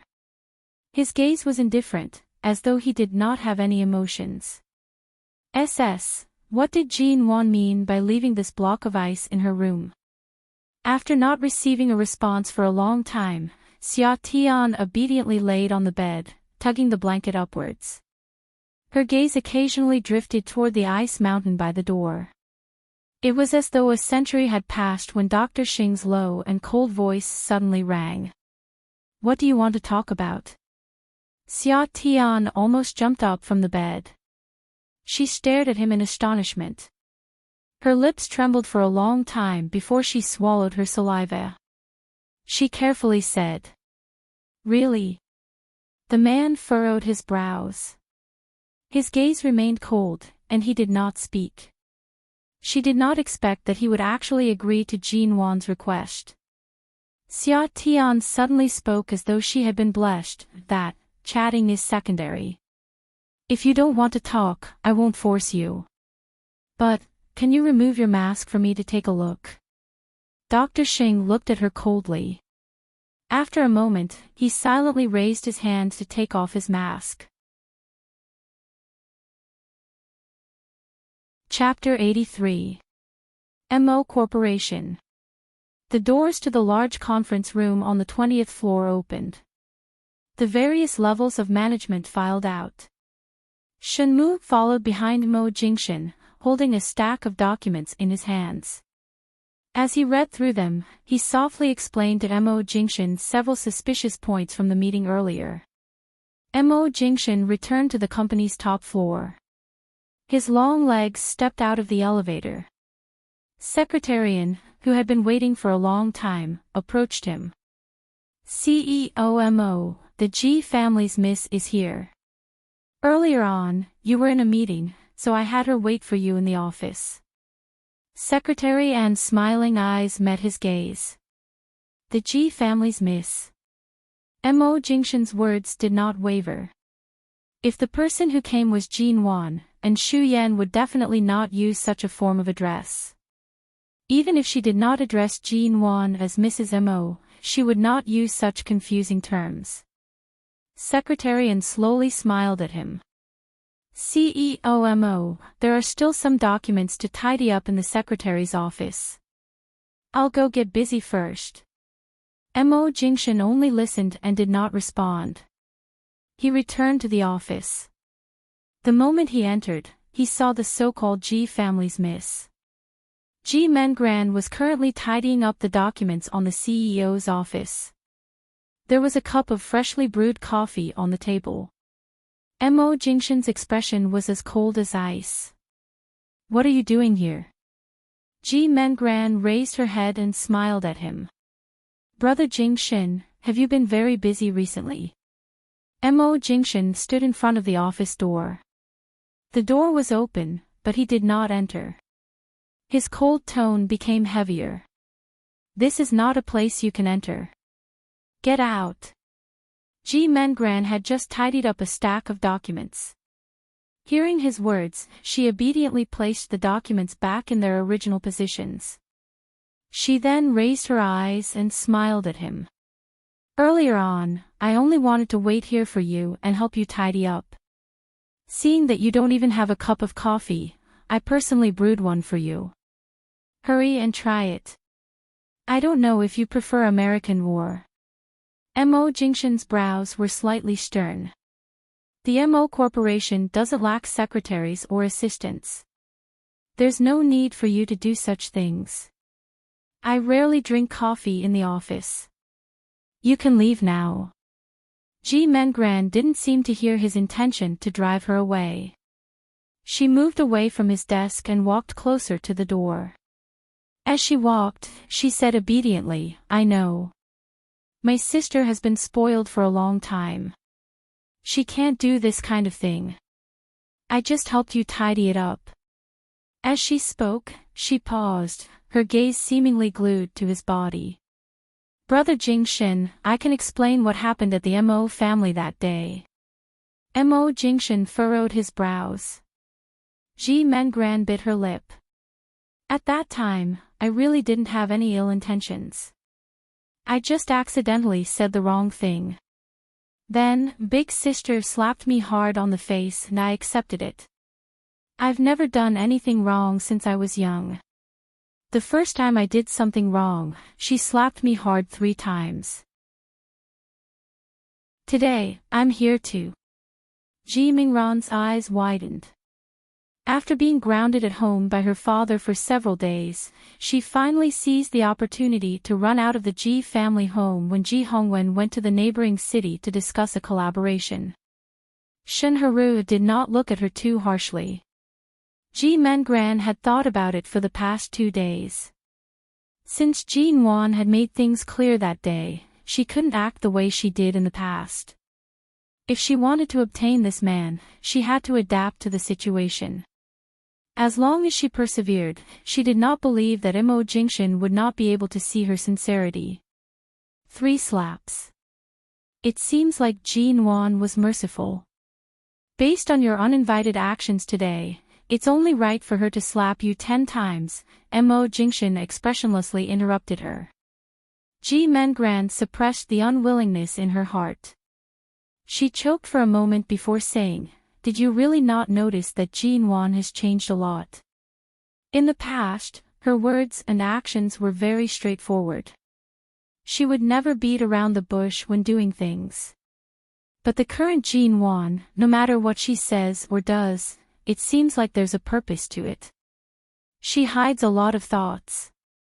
I suspect that the reason she suddenly approached you is because she has some ulterior motives. Brother Jingshin, you mustn't be deceived by her. Although she knew that Mo Jingshin would not easily pay attention to her words, Ji Mengran still wanted to remind him that Jin Wan's change was definitely not that simple. It had already been so long. She did not believe that he had not suspected Jin Wan's change. Mo Jingshin's lips curved up imperceptibly. It seemed like a smile, but it was cold and devoid of warmth. Ji Mengran instinctively tensed up.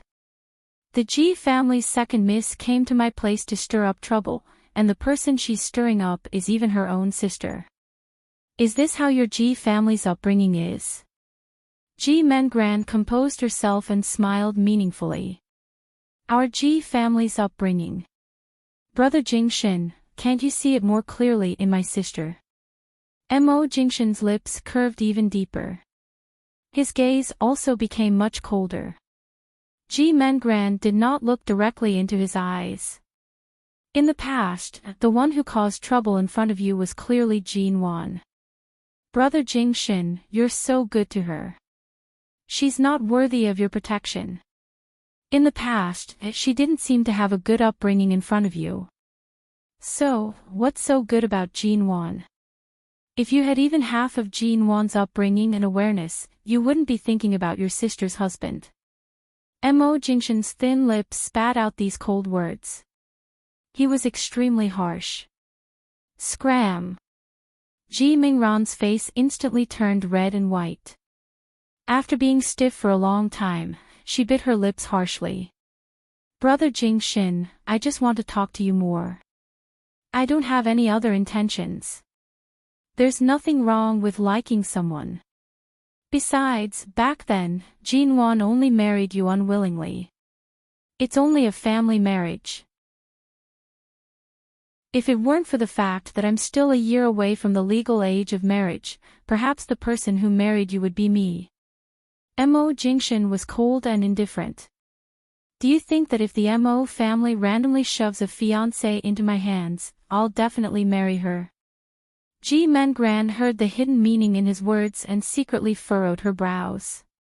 Did he mean that if it wasn't for Jin Wan, he would not have agreed to marry her? She took a deep breath and suddenly turned around to pick up the coffee on the office table. She walked over and said earnestly, "Brother Jingshin, no matter what you think, I've already said it. This is the coffee I personally brewed. Try it." Mo Jingshin was unmoved. Ji Mengran insisted, "It's really delicious. I remember that in the past, Jinwan didn't even know how to brew coffee. I don't think I'm worse than Jinwan in any way. I can even improve myself for you. Right now, I don't even know what Jinwan's motives are. I'm afraid that one day, you'll be hurt by her." The coffee was handed over, but Mo Jingshin did not take it. He did not even have the intention to extend his hand. His tone was mild. "I don't hit women. Are you going to scram yourself, or are you going to call the Mo Corporation security up?" Ji Mengran did not have any intention of leaving. She continued to stare at him. At this moment, the sound of high heels hitting the ground could be heard from outside the office. Chapter 84. Secretarian saw the displeasure in Mo Jingshin's eyes and softly explained, "CEO Mo, when you were in the meeting, the front desk called and said that Miss G wanted to see you. I thought it was Mrs. Mo, so I did not dare to let them stop her and directly let her in. When she came up, I only recognized her as the second miss of the G family. However, she had already arrived at the office and said that she had something important to discuss with you. I saw that she was Mrs. Mo's family member and could not be considered an outsider, so I made the decision to let her enter the office." Mo Jingshin's eyes and brows were cold as he smiled. To be able to make such a low-level mistake, Secretarian, it seems like America's high evaluation of you needs to be examined. Secretary Anne's expression slightly hardened. After 2 seconds, she softly said, "CEO Mo, I'm very sorry. In the future, I won't make such a mistake again. I won't let anyone unrelated to the company in, much less let them enter your office." Mo Jingshin's expression was unreadable. Jin Wan is also unrelated to the company. When she comes, what do you plan to do? Secretary Anne did not immediately reply. After a moment of silence, she replied, "If it's Mrs. Mo who comes to the company, I will first call CEO Mo to ask for instructions. After asking, ask for instructions." From the corner of Mo Jingshin's eyes, he coldly glanced at Ji Mengran who was still standing there. He only glanced at her indifferently before speaking to Secretary Anne coldly, "Is this your true plan?" Secretary Anne lowered her eyes. Her voice was still calm and gentle. "CEO Mo, I don't understand what you're saying. Aside from Jin Wan, anyone who comes to the company to ask to see me, have them look for Shenmue first. If there's a need, have him let them in." Mo Jingshin placed one hand in his pocket. The door to the office was closed. His voice was low and calm, neither fast nor slow. "As for Secretarian, I should indeed ask for instructions from America to see if there's a need to keep you in the Mo Corporation." The 2 words "ask for instructions" were inadvertently emphasized by Mo Jingshin, causing one to feel a chill. Secretarian instantly pursed her lips and raised her eyes. "CEO Mo, if you think that letting Mrs. Mo's sister up today was a wrong decision, you can punish me according to the employee rules. In these few days that I've been in the Mo Corporation, other than abiding by my duties, I've never done anything wrong. If CEO Mo wants to send me back to America now, won't that seem a little too selfish?" The corners of Mo Jingshin's lips curved into an unnoticeable, cold smile. I'm selfish. What is Secretary Anne's motive for doing today? I only let the G family's daughter up because I considered that she is Mrs. Mose. Secretary Anne calmly explained. From now on, you can use this as a logical excuse to remind me that I should distinguish between business and private matters in the company.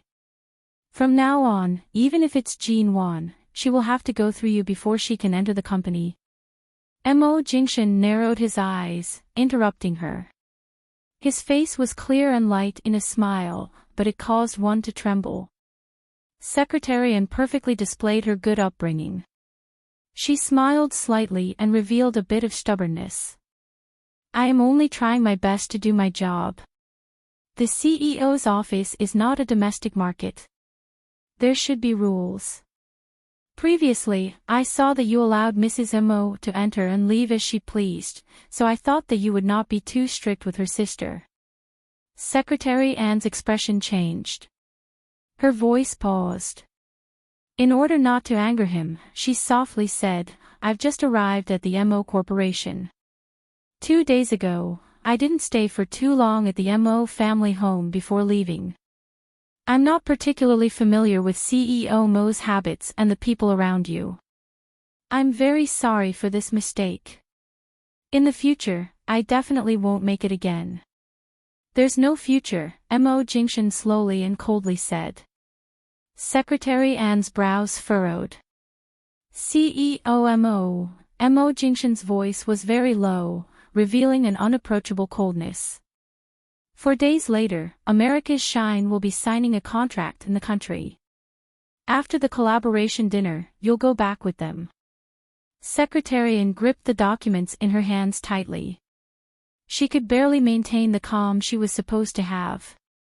CEO Mo, are you in such a rush to chase me back to America? Shine suits you better, he coldly said. Secretary Anne was silent for a long time. After a long while, she raised her eyes and softly said, 4 days later, is it? Then in the 4 days that I'll continue to work by your side, I'll continue to abide by my duties and do what I need to do well. I'll also prepare for the handover in 4 days. In the past few days, thank you for taking care of me, CEO Mo Jingshan appeared as though he did not hear anything. He had already entered the office. At the same time, his gaze coldly glanced at Ji Mengran who was still standing by the door. His voice, however, was directed at the person outside. Bring this person out the way you brought her in. Secretary Anne turned to look at Ji Mengran. Ji Mengran still wanted to say something, but when she received Secretary Anne's warning gaze, she paused for a moment. She could only softly say, Brother Jingshan, Secretary Anne is a very good person. Don't send Secretary Anne away because of me. After speaking, she appeared to be very understanding as she walked out. The office door closed with a bang. Ji Mengran glanced at the closed door and softly complained, I really don't know what he's thinking. What's so good about Jean Wan? She has so many tricks up her sleeves and often flaunts her love. Brother Jingshan is such a low-profile person, yet he allows her to flaunt her love. Furthermore, Secretary Anne did not speak. She only looked at the door that isolated them outside. She had known Mo Jingshan for many years. She could tell that he was mature and calm. She also understood that he was low-profile and reserved. Accompanying a woman to flaunt their love was something that he would disdain to do. Did he really love Jean Wan that much? Mo Nwan's studio, conference room. Jean Wan came directly after receiving the call from the hospital. The two companies had just merged into a studio. There were still many complicated matters waiting to be dealt with. Before entering the conference room, she sneezed twice. She clearly did not catch a cold recently. Why did she suddenly sneeze? Who was scolding her behind her back? Boss Nwan, the meeting is about to begin. Are you feeling unwell? Xiao Ba, the intern assistant who had just arrived, asked with concern. I'm fine. Jinwan walked in. Today was the first management meeting after merging the two companies into Mo Studio. After Jinwan sat down, she looked around at everyone's expressions. She had a rough idea of what was going to happen. After all, they were the management left behind by Han Tianyuan. What had to happen would happen sooner or later. Half an hour into the meeting, the HR manager stood up and said, "Miss Ji, I've decided to resign." Jinwan's gaze was calm as she glanced at him. Reason? It's impossible for me to work under a 20-year-old woman. A young lady wants to lead these two companies, vainly try to interfere in the real estate industry, and even merge into some studio. From the way I see it, your concept and thinking of the company are not mature enough. The management system of the studio is also very weak. There is no future for me to develop here. Chapter 85. Jinwan calmly sipped the coffee that Xiao Ba had just handed over and did not immediately respond. Afterward, several other managers stood up. Most of them were important managers or department heads. I'm sorry, we also intend to resign. Jinwan put down the coffee, her lips curving into an unfathomable smile. Anything else? The conference room fell into silence once more. It was as though everyone could imagine how flustered and helpless Jinwan must be right now, and how she had lowered herself to beg them not to leave because of the lack of suitable managers. However, no one expected that Jinwan's response would be such a cold word. The HR manager who had taken the lead paused. Miss Ji, what do you mean by this? The few of us resigned after careful consideration. We did not discuss it in private. Are you implying that we deliberately incited everyone to leave with us? Jinwan calmly raised her brows. Did I say that? You took the initiative to resign. Firstly, I didn't reject you. Secondly, I didn't give you any face. Why are you so agitated? Seeing her indifferent attitude, the HR manager felt that he was being looked down upon by a 20-year-old girl. Originally, he wanted to give her a show of strength. However, he did not expect that this young lady of the Ji family, who was once famous in Haiqing, was completely unmoved when it came to management. The expressions of the managers who had just submitted their resignations all changed. The conference room was deathly silent. Those who have submitted their resignations today, after the meeting ends, go to the finance department to collect your salaries, Jinwan unhurriedly said. Those who remain, if you have any thoughts on the studio's development, I'll give you 3 days to write a letter and send it to my email. After the studio is officially established, the salaries of the remaining managers and employees will be doubled. Jinwan took another sip of coffee, calmly glancing at the various expressions in the conference room. Where were we? Let's continue the meeting. By the time the meeting ended, it was already past 8 in the evening. Jinwan walked out of the conference room with Xiao Ba following closely behind her. Boss Nguyen, did you notice that those people's faces looked like they couldn't hold it in anymore? Jinwan curved her lips. Ever since these two companies fell into my hands, those subordinates who used to follow Han Tianyuan have all harbored their own thoughts. If they want to leave, they can leave. Could it be that they are waiting for me to ask them to stay? With that, she looked back at Xiao Ba. But why do you always call me Boss Nguyen?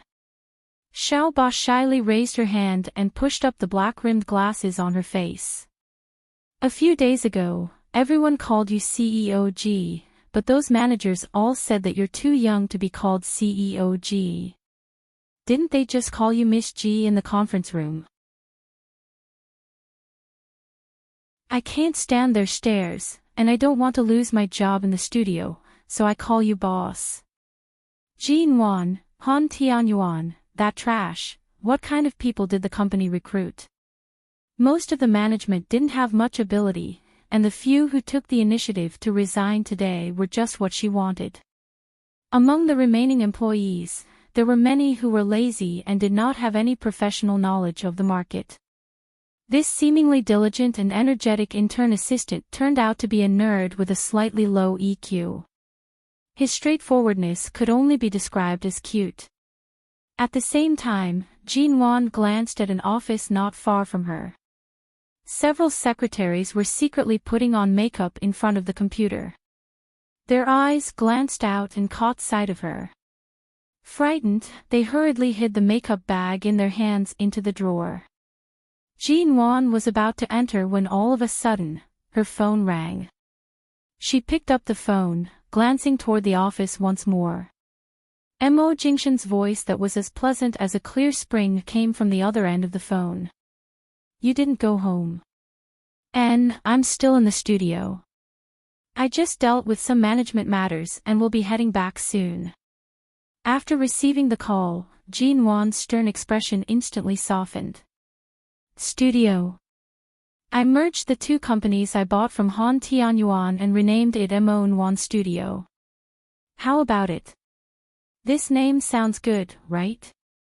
Mo Jingshan chuckled softly. "Not bad." Jean was about to ask for some credit for this name and see if the great CEO Mo would give her some face and officially give it a name. Before she could open her mouth, she heard Mo Jingshan ask, "Where's the studio's location?"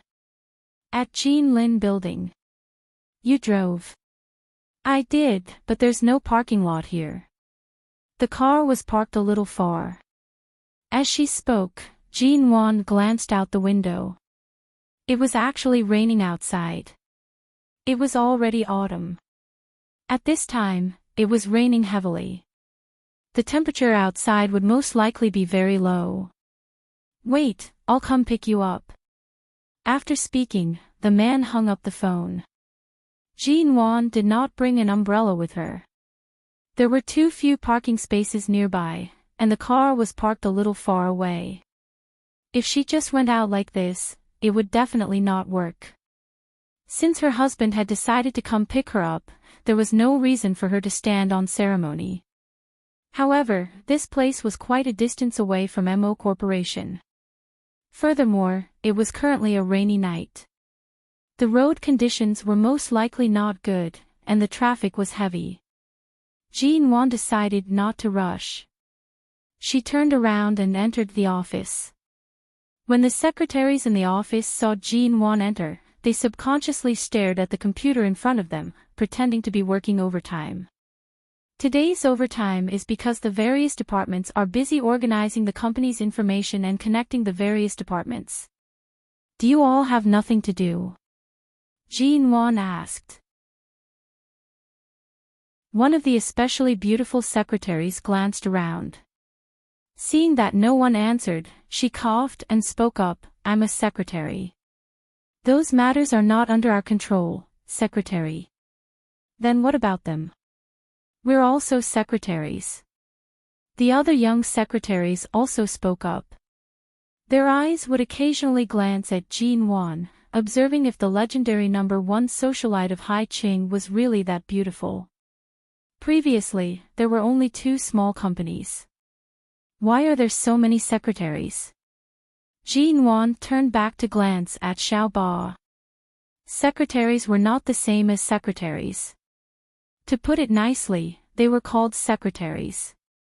To put it bluntly, they were just little girls who worked part-time as typists and photocopied documents.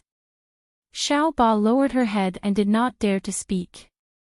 Jean glanced at her again. Xiao Ba then softly said, "It's because CEO Han used to be here, that he hired them to be secretaries. Why did he hire so many?" Xiao Ba lowered her voice even more. "Because they're beautiful. When they came to apply, even if there weren't any suitable positions, CEO Han would arrange for them to be in the secretary's office, which happens to be facing his office." Jean temples instantly throbbed. As expected, she was scum. "Bring out their information. Let me take a look." Xiao Ba made an "oh" sound and rushed to look for the information. The so-called secretaries in the office all perked up their ears to hear their conversation.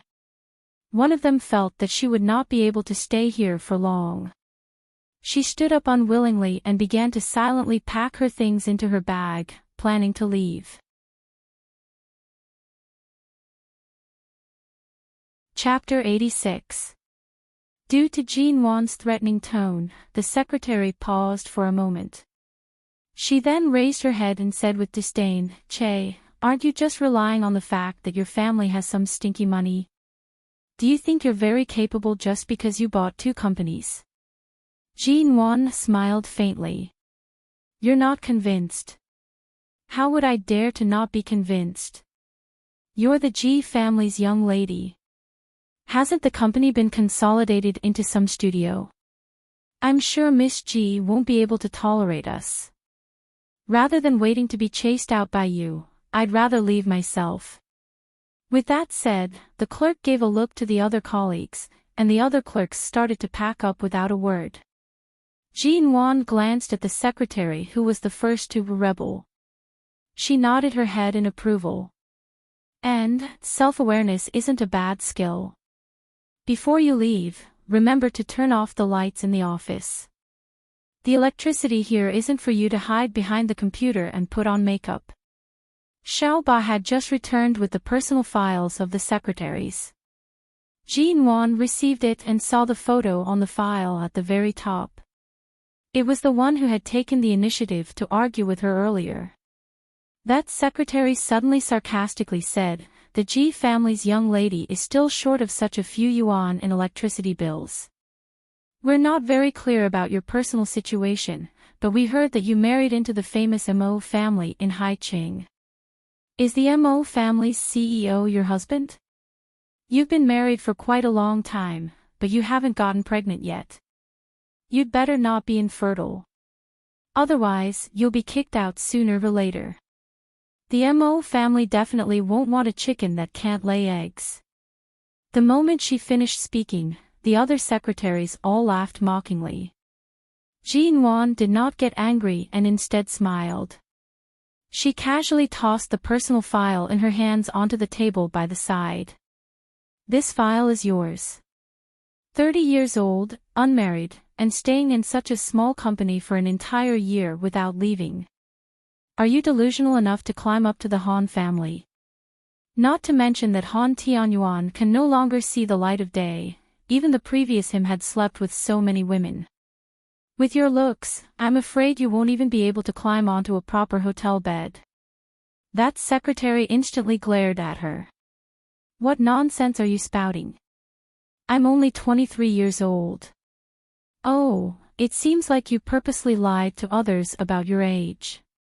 But according to your ID, you're indeed 30 years old." At the same time, Jean Wan glanced at her chest. "That's right, I was just about to ask, where did you get your chest done? To be able to grow from an airport to such a large size and yet only have a slight sagging, the plastic surgery hospital must be quite good." She pointed at the photo on the file in her hand. This photo should have been taken more than a year ago, and her upper body could be seen. "Is this how Miss G slander people? My breasts are real."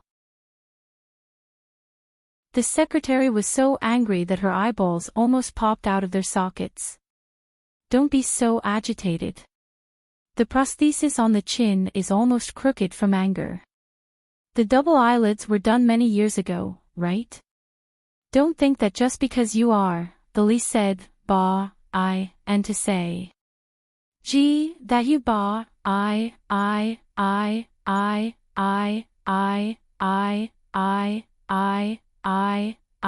don't think that just because you're in charge of this place, you can say whatever you want." The secretary's lips turned green. "The photo from before is right here.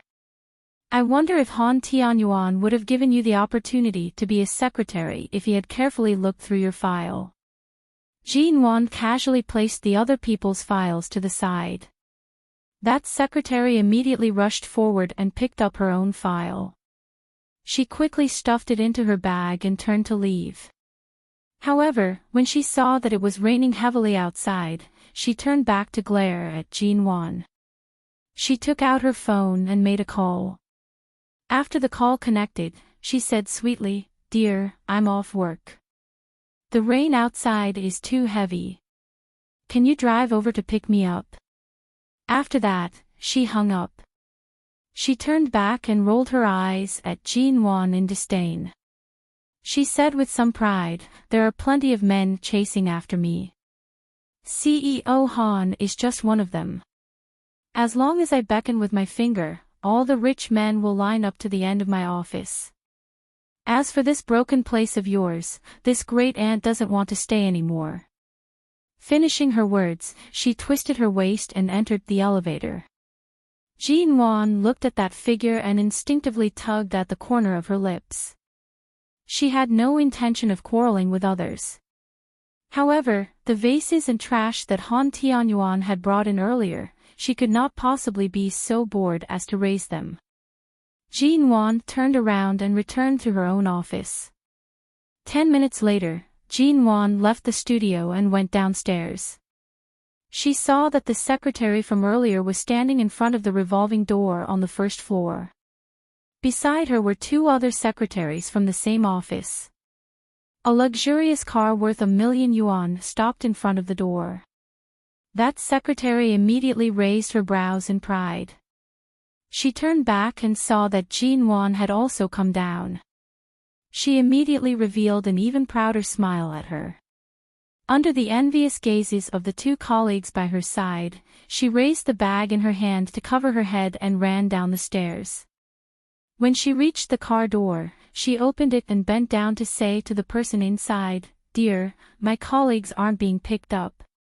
Can you send them home on the way?" After that, that secretary turned back and called for the 2 female colleagues to enter the car. She then rolled her eyes at Jean Wan in disdain and sat in the car while twisting her waist. She then closed the door in a confident manner. In the car, the 2 female colleagues could not stop exclaiming and praising, "This is really too rich, isn't it? It's the latest model of Porsche, aww. I also wish to have such a rich boyfriend. I'm really too envious. Wow, there's even a bouquet of blue roses in the car. Oh, dear, your boyfriend is really too romantic." That secretary smiled delightedly. She turned and kissed the man in the car. At the same time, she used a disdainful gaze to glance at Jean Wan, who was still standing alone in front of the building. The envious voices in the car continued. In the rainy night, the sound of an engine suddenly came from outside. The black and noble car easily overtook this car in the midst of the crowded cars and neatly stopped in front of the building. Holy shit! One of the female colleagues looked out with sharp eyes. Rolls-Royce Commemorative Limited Edition Ghost, aw. Is this the legendary ghost worth over 60 million yuan? Heavens, this car is too cool, isn't it? It's really so cool. Ah, this car is too cool. The design of the car body is really nice. It's really the most eye-catching one out of all the luxury cars here. If I can sit in this kind of car, I wouldn't have lived my life in vain. Who is this car here to pick up? I heard that this seems to be the car of MO Corporation CEO. The car instantly fell into a deathly silence. MO Corporation CEO. MO Jingshan. Chapter 87. The women in the car each had their own thoughts, but their eyes were filled with excitement as they stared at the man who stepped out of the ghost. The man was dressed in a cold-colored suit. His figure was slender and well-proportioned, and his casual posture and steps appeared very upright. After he stepped out of the car, he held a black umbrella in one hand and removed his similarly cold-colored long jacket with the other. He approached Jean Wan and held the umbrella firmly over her head. There was no hypocritical romance like casually gifting her a bouquet of blue roses. Instead, the lofty man personally stepped out of the car, stepped across the rain-soaked asphalt, and held the umbrella over Jinwan's head. The moment he approached, he directly draped the jacket over Jinwan's back. At the same time, his long arms reached out to pull her into his embrace to prevent her from being drenched by the wind and rain outside the umbrella. The legendary Mo Jingshan was said to be extremely cold and difficult to approach. However, in front of Jinwan, he did not put on any airs at all. His meticulous care surpassed everything else. Mo Jingshan lowered his head to see that Jinwan's complexion was slightly pale from the wind. He held her as they walked toward the car. I asked you to wait obediently, not to run out and wait in the wind. I calculated the time and felt that you would arrive soon. I was afraid that your appearance in my small studio would cause too much of a commotion, so I came down first. Jinwan touched the jacket that was just draped over her body. I have a jacket on me. Quickly put it on. Mo Jingshan pressed down on her hand that was about to take off the jacket and directly brought her to the car. He opened the door for her to enter first. The wind and rain outside were very heavy. Jinwan was brought all the way to the car, but she was not drenched by the rain at all. She did not even feel the slightest bit wet. After Mo Jingshan entered the car, he prompted her to fasten her seatbelt. Outside the car, the sound of the rain was soft, and the man's voice was especially seductive. Why are you so gloomy? In a bad mood? Jinwan tugged on her seatbelt and casually answered, No, it's just that I just merged the studio. There are many people and things that need to be sorted out. I'm a little tired. Mo Jingshan glanced at her listless expression and lightly snorted. Treating your husband as a decoration. From the very beginning, I never intended for you to interfere in the purchase of these two small companies. Mrs. Mo, do you really want to achieve something yourself? If I can't make myself better and more qualified to stand by your side, there will only be more and more people gossiping behind my back. They can't wait for me to sink into the dust and widen the gap between us, Jinwan said half-jokingly. Mo Jingshan's lips curved. Dust? Even if someone presses you into the ground, I can still pull you out. That's not necessarily true. When I'm by your side, others probably don't even dare to touch a strand of my hair. But what if one day you're not by my side? Jinwan had only casually said this because of her previous life's experience. Mo Jingshan suddenly turned around, glancing at her. Mo Jingshan's sudden glance confused her. She thought he was dissatisfied with her words, so she didn't continue to talk nonsense. Indeed, everything from her previous life was in the past. The current her was definitely in control of the direction of her life. The gains and losses and fears of the past should not continue to affect her. She thought Mo Jingshan was slightly displeased, but why was it that after only a moment of silence, the man suddenly leaned over? Jinwan raised her eyes to meet his black eyes due to his familiar scent. She was stunned for a moment. Why are you? She was astonished, and the sound she made was completely swallowed by him. The rain outside was heavy. There were cars speeding by in front, and the street lights on the left illuminated the area. Even though the car windows were completely shut, from the angle of the front window, they could more or less see the situation inside the car. Jinwan frantically raised her hand to push him away, but the man did not stand on ceremony. He abruptly bit down on her lips, forcing her teeth apart. Slowly, he kissed her inch by inch. Warm and strong hands moved down from her shoulders, pulling her into his embrace through the seatbelt. Jinwan was slightly dizzy from the kiss. She panted and tried to avoid it, but the man's kisses landed on the side of her neck and ears. He kissed her earlobe, moved around, and sucked on her collarbone. He moved down, biting the edge of her collar as he tugged it down. Jinwan's hair that was scattered behind her was slightly messy as it circled around her fair neck. This is, in the car. Jinwan struggled to find her voice, but it was only a soft moan. Mo Jingshan's kiss continued, not giving her the slightest chance to retreat. He entangled the kiss and slowly moved down the side of her neck. Jin Wan was kissed so hard that she couldn't control herself. She whispered a reminder in his ear. Her voice was unbelievably soft. She hooked her arms around his neck and gripped the collar of his shirt tightly, as though she was afraid that she would slip from the seat. Her body seemed to be on fire. Her hand moved down, and her eyes were misty as she pressed her fingers against his shoulder. Even the passing cars can see it. Mo Jingshan paused and did not continue. After 2 seconds of silence, he lowered his voice against her neck. I won't bully you here. His voice was very low and hoarse. Was this not considered bullying? It was as though the car was about to shake right here. Everything was fine, and he suddenly kissed her. He clearly knew that she could not resist his kiss and was almost subdued by him here. Jin Wan glanced sideways, secretly glaring at the man who had returned to control the steering wheel. In the Porsche opposite, although they could not see clearly, they could vaguely see Jin Wan being pressed against the car and kissed for a long time by Mo Jingshan. All of them swallowed their saliva in envy.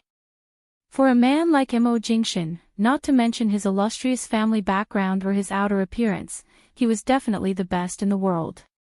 Furthermore, his figure was also extremely good. It was likely that in bed, he would definitely be the type that would make women wish they were dead. She then looked at the skinny, fake nouveau riche in the car. In an instant, she felt that there was no way to compare them. It was as though they were billions of light years apart, like the difference between clouds and mud. The two female colleagues only quietly glanced at each other, not daring to show all of their disdain on their faces. However, the clerk sitting in the front row already had a sour expression on her face. She stared at the black and noble limited edition Ghost as it steadily drove away from the building with a sweet-sounding engine sound. After returning home, Mo Jingshan did not speak. Jin Wan thought that after driving for so long, he should have already calmed down. Perhaps tonight, she could check the office's email before sleeping. In the end, the moment she entered the password and the door opened, before Jin Wan could even change her shoes, she was suddenly pulled in by the man. She could not even make a sound before she was kissed.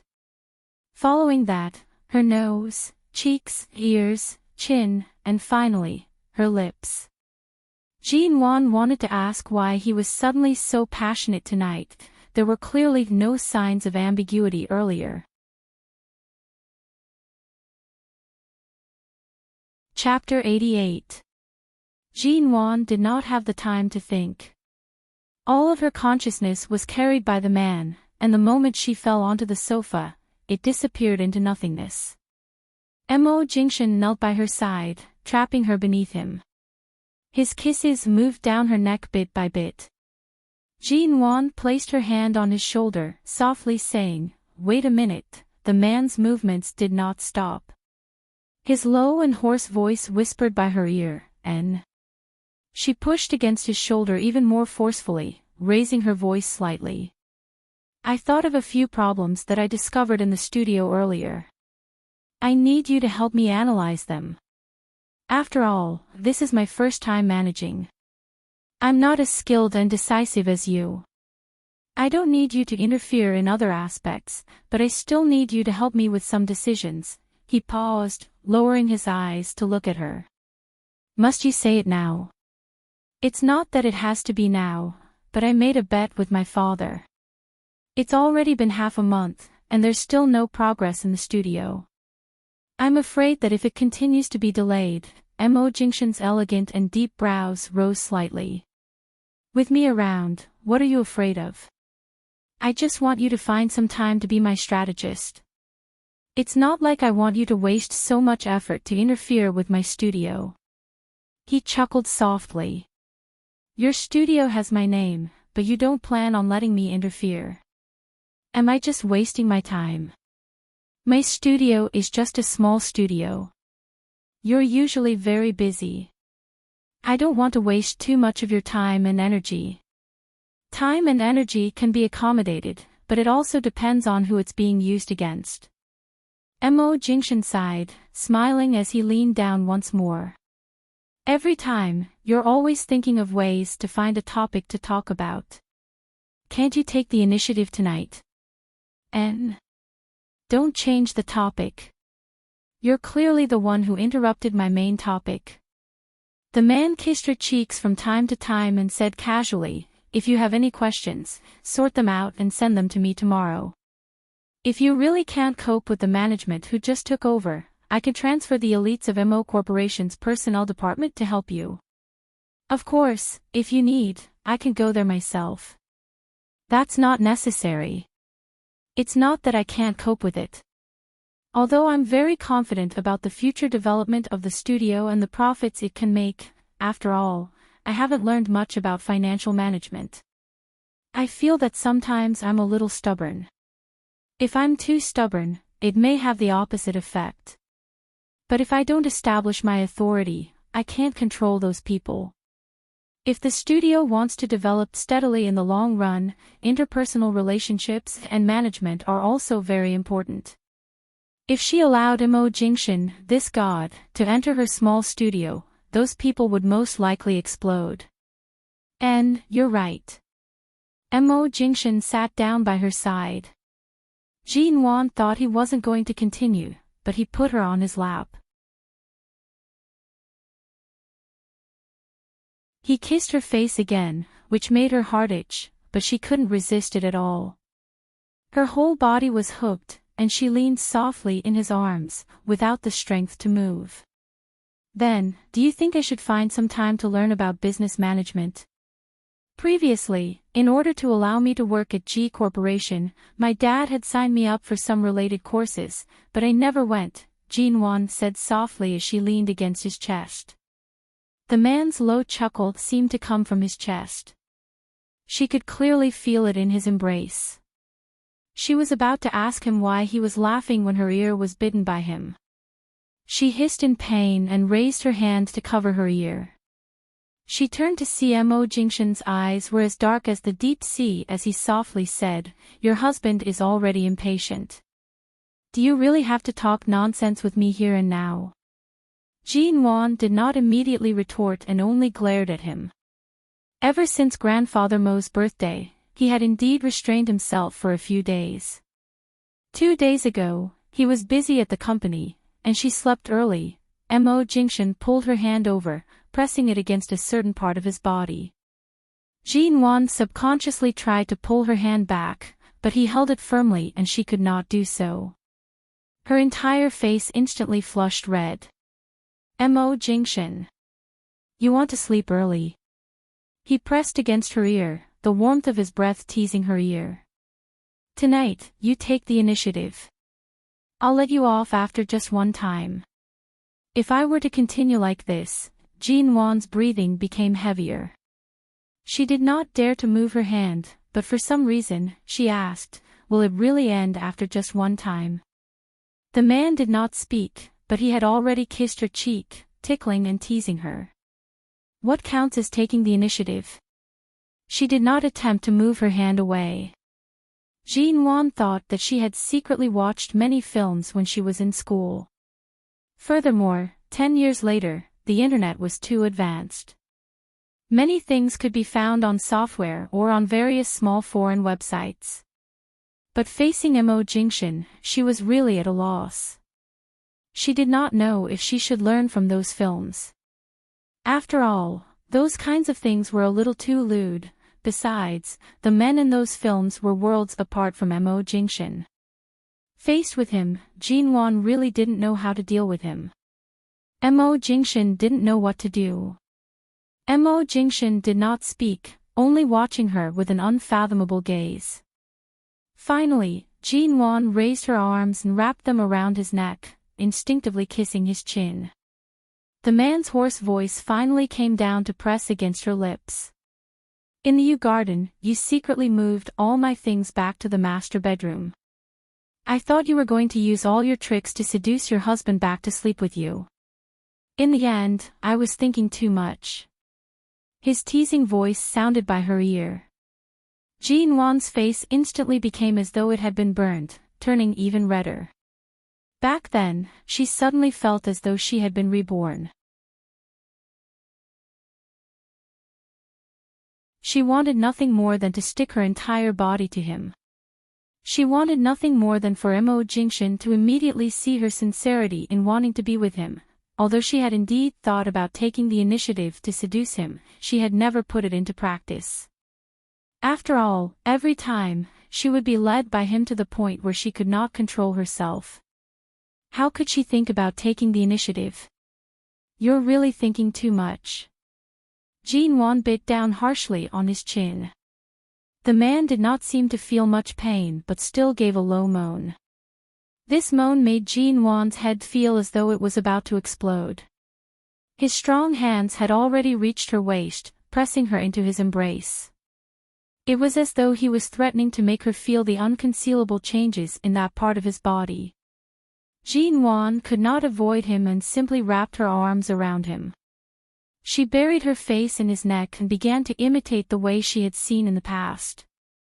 She tentatively stuck out her tongue and kissed the man's Adam's apple. The night she was drugged, she seemed to have done this as well. However, at that time, her mind was already muddled. Later on, she was pressed down by him on the bed and did not have the strength to move. Chapter 89. Jean Wan was kissed until she was almost out of breath. She was finally released and took a few breaths of air, lying motionlessly on his shoulder. You're not going to continue. Mo Jingxin was given the cold shoulder by her. He lowered his eyes to look at the lazy little woman who did not want to move. Jean Wan raised her eyes, her expression sincere as she negotiated. Then it settled. Just once. The man lowered his head to look at her. It depends on your performance. She decided to continue nibbling on his chin. She raised her hands, nibbling and kissing while unbuttoning his shirt. When her hands touched a fiery, perfect chest, she could not help but softly sigh at the wonderful feeling. She raised her face to kiss his lips. There was no need for Jean Wan to tease him for long. Her shaky and hard actions caused Mo Jingxin to reach the end of his patience. He carried her up, walked around the sofa, kicked open the bedroom door, and brought her into the bed. Jean Wan's clothes had long been removed. Her skirt was lifted. She only whimpered once before the man's hand reached in. She bit her lips, unwilling to make a sound. He nibbled on her earlobe, his hot breath lightly blowing on her ear. He kissed it back and forth. Her ear turned from white to pink, and from pink to red. Broken moans slowly escaped from her mouth. Jean Wan buried her face in his shoulder, feeling the movements of his hand. She could only tightly hold on to his half-open shirt, allowing the bone-chilling stimulation to attack her. All of a sudden, a wave of white light rushed toward her. She faltered, her body trembling uncontrollably. The sound that had reached her lips was stopped by his kiss. While she was still trembling, he had already pressed against her. Jean Wan could not help but bite his ear as well. Her voice was soft and hoarse. Annoying, Mo Jingxin sucked in a heavy breath. It was not a bad idea to die on top of her. Let's see if you still bite me in the future. I'll bite you to death. Jean Wan said harshly by his ear. She even used her teeth to harshly bite his ear twice. Mo Jingxin chuckled softly. He did not reply but softly said by her ear, "Go ahead." Jean Wan's gaze faltered. Her face was still warm, but her legs had already been easily separated. The man had already charged in. It was too heavy, too deep. Jean Wan did not recover for a long while until she heard him whisper for her to relax. She whimpered and glared at him secretly. Her body trembled. She hadn't gotten used to it yet, so how could she relax? Who was the one who said it would be over after one try? It was only 9 o'clock when he got home. It was almost midnight when he finally finished. No matter how Jinwon scratched and bit him, he did not relent. After that, he took Jinwon to take a shower. She wrapped herself in the quilt and was about to fall asleep. The phone on the bedside table suddenly vibrated. Jinwon opened her eyes and glanced at it. It was Imo Jingshan's private phone. Why would there be a call at this time? Is there something urgent in the company? Imo Jingshan was still in the bathroom. Jinwon hugged the blanket and sat up. She picked up her phone and saw that it was an unknown number. She picked it up. Jingshan probably won't answer the phone for a while. Call back later. Jinwon picked up the phone and didn't wait for the other party to speak, directly explaining the situation. The person on the other end of the phone was silent for a moment. Then, Secretary An's gentle and probing voice sounded, "Mrs. Imo." "And Shuyen." Jinwon's drowsiness instantly dissipated. She glanced at the caller ID and memorized it. She placed the phone back by her ear. "Secretary An. Calling your CEO Imo so late at night, is there something urgent?" "My apologies, Mrs. Imo. I've disturbed your rest. I know that CEO Imo has a video conference with the American side at 1 o'clock tonight, so he shouldn't be resting at this time. That's why I called." Secretary An politely and gently said, "His other phone should be out of battery." "That's why I called him." Jinwon did not speak. Calling someone else's husband in the middle of the night. Furthermore, her motive for returning to the country was so obvious. It was impossible for her to have no motive at all. "I wanted to talk to CEO Imo about tonight's video conference. After all, it's a collaboration with America's Shine Group." Secretary An's voice paused for a moment before softly saying, "Also, I wanted to ask CEO Imo, did I leave my lipstick in his car?" Jinwon calmly glanced at the time. "Oh. Lipstick, is it? When I came back with him last night, I really didn't find anything of yours in his car." "Then perhaps it fell outside," Secretary An softly said. "When I got off work tonight, I had just left the company when my car suddenly broke down by the roadside. The rain was too heavy, and coincidentally, CEO Mo's car passed by. I asked him to give me a ride. Before I left the car, I used the lipstick to touch up my makeup. When I returned, I realized that the lipstick wasn't in my bag. I thought I left it in CEO Mo's car." Jinwon held the phone and slowly smiled. "There really isn't anything of yours in his car. Think carefully again. Did you leave it somewhere else? It's only a lipstick. Which brand is it? If Secretary An likes it, I can help you buy another one tomorrow." "There's no need for that. I'm really sorry for disturbing Mrs. Imo by calling so late at night. It's fine. Today's rain was really heavy. It should be getting colder soon. Secretary An, remember to wear more clothes and bring an umbrella to work tomorrow." "All right. Thank you, Mrs. Imo, you're welcome." Jinwon indifferently glanced in the direction of the bedroom door. She heard the sound of the bathroom door being opened. She softly said, "Jingshan has already showered. Don't you have a video conference to discuss with him? Do you need me to pass the phone to him?" "Then I'll have to trouble Mrs. Imo." Secretary An's voice still carried a hint of a smile. Jinwon got off the bed and walked out of the bedroom. She saw that Imo Jingshan was really planning to go to the study. "Hubby," Secretary An's call. Jinwon's voice was gentle as she walked over.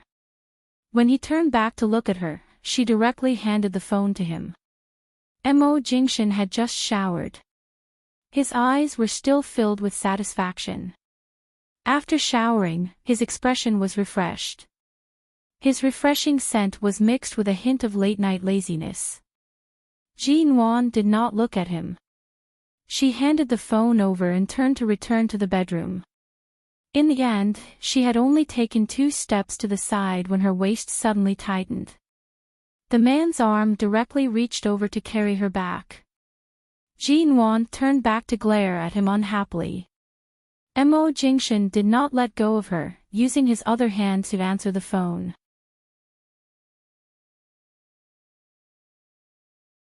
Chapter 90. What's the matter? Mo Jingshin's hand gently caressed her waist through her thin nightgown.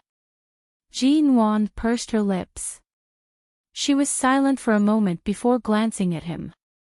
Just now on the phone, Secretarian said that she left her lipstick in your car.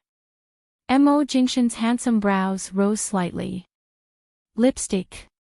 Ji-won unhappily glanced at him before lowering her eyes and gently pushing away his hand around her waist. Let go of me first. Don't we have a project to discuss with America later? I'm going to sleep first. We'll talk tomorrow. The man's hand did not move at all from her waist. When she pushed him away, he pulled her even tighter into his embrace. It's still early. His voice was close by her ears. His words were so calm that it caused the little flames in Ji-won's heart to burn wildly. But I'm sleepy. Ji-won unhappily struggled in his embrace. Continue the call with your secretary. After you're done, wake me up in the bedroom. What did she say? Mo Jingshin did not let go. Due to her struggle, his voice was slightly heavy. Ji-won could not move and decided to stop struggling. She allowed herself to be trapped in his embrace. With her back facing his embrace, her emotions were hard to decipher.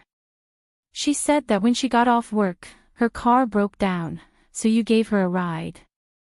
Mo Jingshin looked at her and sighed with a smile. He comfortingly patted her waist. Today, the company is working overtime on Shine's project. Secretarian used to work at Shine, so she left the company at almost the same time after sorting out the project proposal. Ji-won still did not speak, only listening. When I drove out of the company, I saw Secretary Anne's car parked by the roadside. The car door was open, and half of her body was soaked in the rain. Regardless of whether it was because of her superior relationship or her relationship with the Yin family, it was impossible for her to ignore this scene. So you let her get in the car? Ji-won glanced at him, the flames in her heart burning even brighter. Seeing that she was unhappy, Mo Jingshin's deep brows locked onto her, his hand caressing her head. I plan on sending the company's car to send her back. Secretarian said that the project documents needed for tonight's meeting are still in her bag. It should have been soaked and she needs to rush home to prepare a new set. She directly asked if I could send her back. The corners of Ji-won's eyes rose. She felt that this was too much of a coincidence.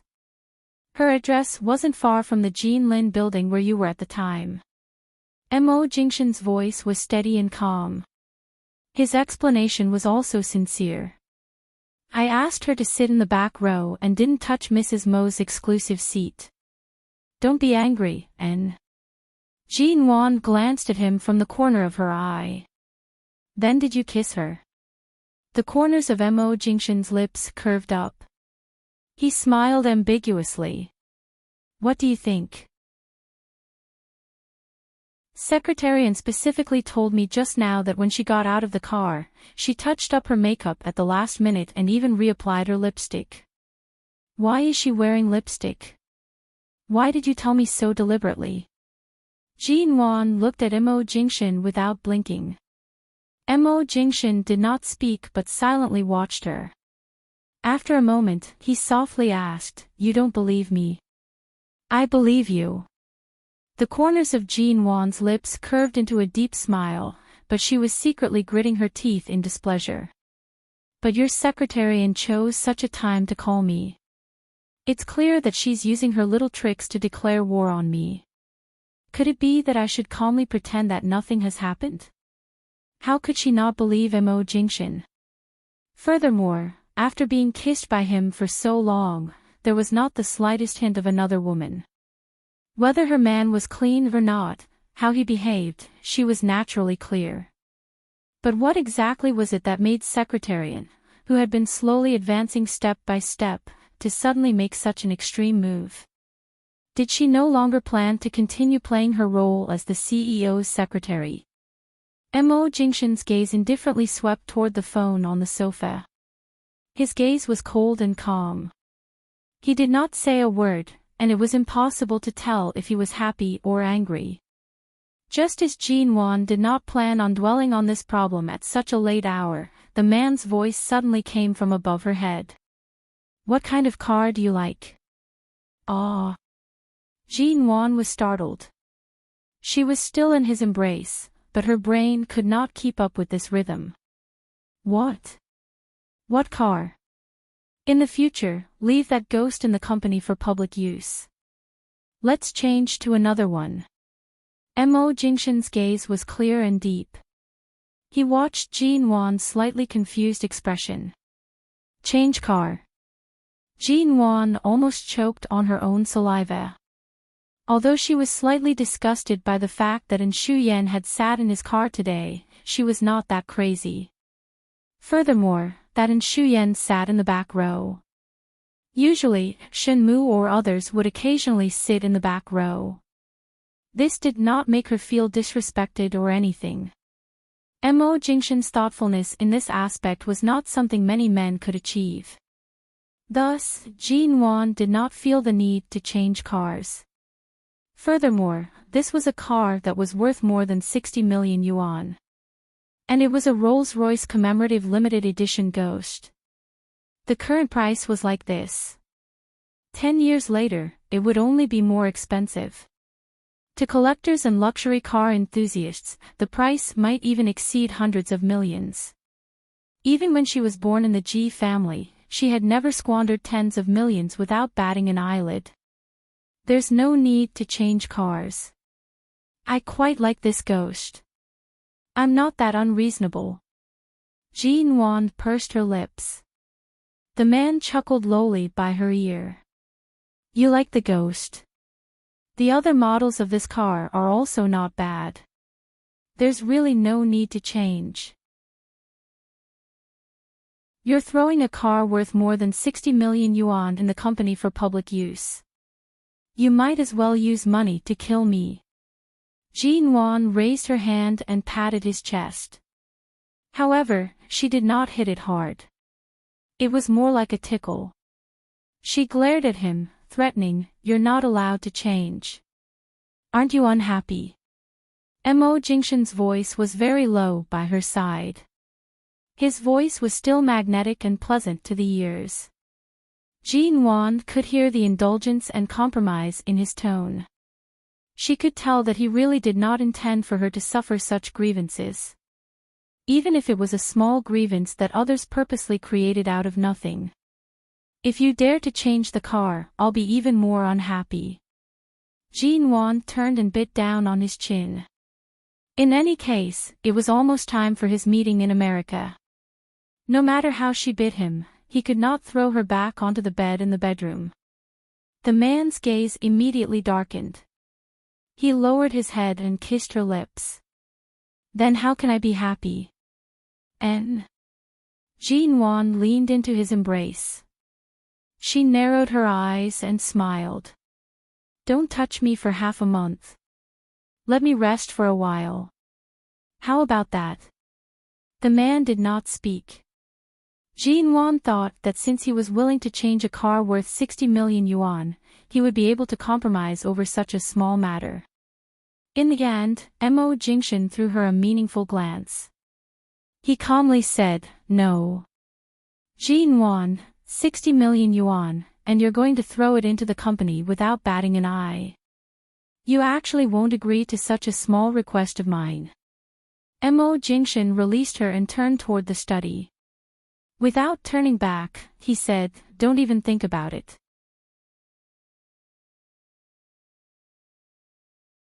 Chapter 91. The next morning, Jean Wan did not drive herself. Instead, she sat in Immerse's car to the studio. When she entered the car, she casually scanned the interior of the car. In the end, she finally found a golden square tube of lipstick in an inconspicuous gap in the back seat. Jean Wan reached out to retrieve the lipstick. She opened it to take a look and raised her brows in a light smile. When Immerse saw the lipstick, he calmly glanced at it. His tone was the same as last night. "Are you sure you don't want to change the car?" "I'm not changing." Jean Wan curved her lips, playing with the lipstick in her hand. "Anyway, what I mind is not the car, and her motive is not this lipstick." Immerse's thin lips curved slightly. This little woman said that she believed him and seemed to have thought it through, but her words still carried a hint of jealousy. In the afternoon, Secretarian drove out of the company. She suddenly saw Jean Wan walking past the plaza in front of the company with a small gift bag in her hand. "Mrs. Immerse." Secretarian stopped the car by her side. She politely nodded and smiled at her. Jean Wan turned back to look at her before glancing at her car. Secretarian's car was repaired very quickly. "It broke down last night, and you can already drive it out normally today." Secretarian smiled lightly. "Last night, I called the car dealer over. Their efficiency is indeed very fast. When I came to work today, I saw that the car had already been repaired and sent back. Not bad. Last night, it rained so heavily. Furthermore, it was outside of working hours, yet their efficiency is still so fast. It seems like I can visit this car dealer often in the future." Jean Wan handed over the exquisite gift bag in her hand as she spoke. Secretarian was startled. "This is..." "Last night, your lipstick was indeed left in Jingshan's car. I only saw it this morning." Jean Wan smiled indifferently. "It's a pity that I only found out when I sent you to the car wash. When the workers were cleaning the car, they accidentally wet your lipstick. I felt it was a pity to see that. Coincidentally, I don't have anything on today. Before I came, I bought a new lipstick of the same design. Here, take it." "Mrs. Immerse, there's really no need. It's just a lipstick. You don't have to buy me a new one. Besides, I accidentally left it in CEO Mo's car." The smile on Secretary Anne's face was polite and distant. She pushed open the car door and alighted. She was very considerate and polite as she stood beside Jean Wan to talk.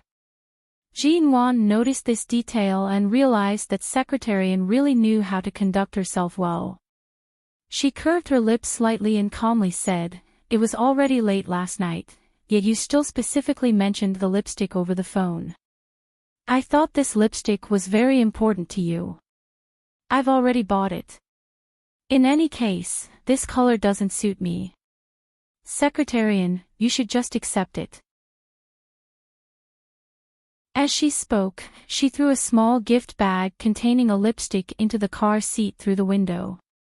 Secretarian could not refuse and could only smile at Jean Wan. "How about this? I'll be heading to the business hall to retrieve some things in the afternoon. I wonder if there are any good coffee shops along the way. Mrs. Immerse, would you like to have a cup of coffee with me? I'll treat you as a form of thanks for buying the new lipstick for me. This time, you've really asked the right person. I do know a few good coffee shops." Jean Wan was all smiles and did not reject anyone. Secretarian nodded and walked around the car with a smile. As she opened the car door, she said, "Then get in the car. Let's go have a cup of coffee together. It's hard to refuse such hospitality." "I won't stand on ceremony, then."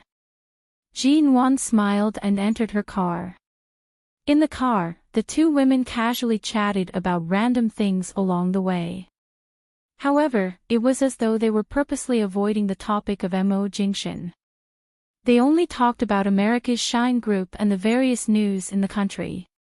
They chatted and laughed as though they were having a good time. When they reached a street near the business hall, the two entered an elegant and clean coffee shop. Jean Wan casually ordered a cup of mocha. Secretarian also ordered the same. Secretarian also likes to drink mocha. It's alright. I grew up in America, so I don't really drink all kinds of bitter coffee. However, mocha is indeed one of my favorites. Although Secretary Anne's lipstick is different from mine, the brand is the same. You also like to drink the same coffee, so our preferences are similar. Jean Wan smiled as though it was unintentional. I just don't know if it's the same when it comes to liking men. Hearing these words, Secretarian was quiet for a moment. She then smiled. Mrs. Mo, you specially came to find me today to have a chat with me, right? Jean Wan raised her brows. Then tell me, what do I want to talk to you about? Of course, it's to talk about CEO Mo. Secretarian calmly and fearlessly looked into Jean Wan's eyes. Mrs. Mo is a smart person. It's easy to talk to smart people.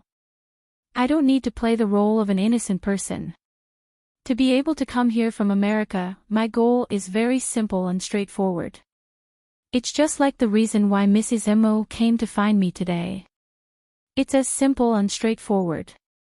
So, Secretary Anne's lipstick is really just a cover.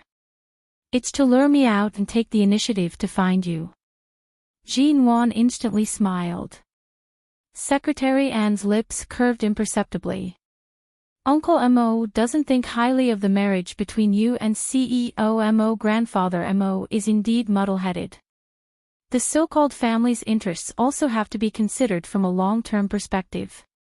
Although the Ji family was once prosperous in Hai Qing, the Ji Corporation standards in all aspects are constantly declining.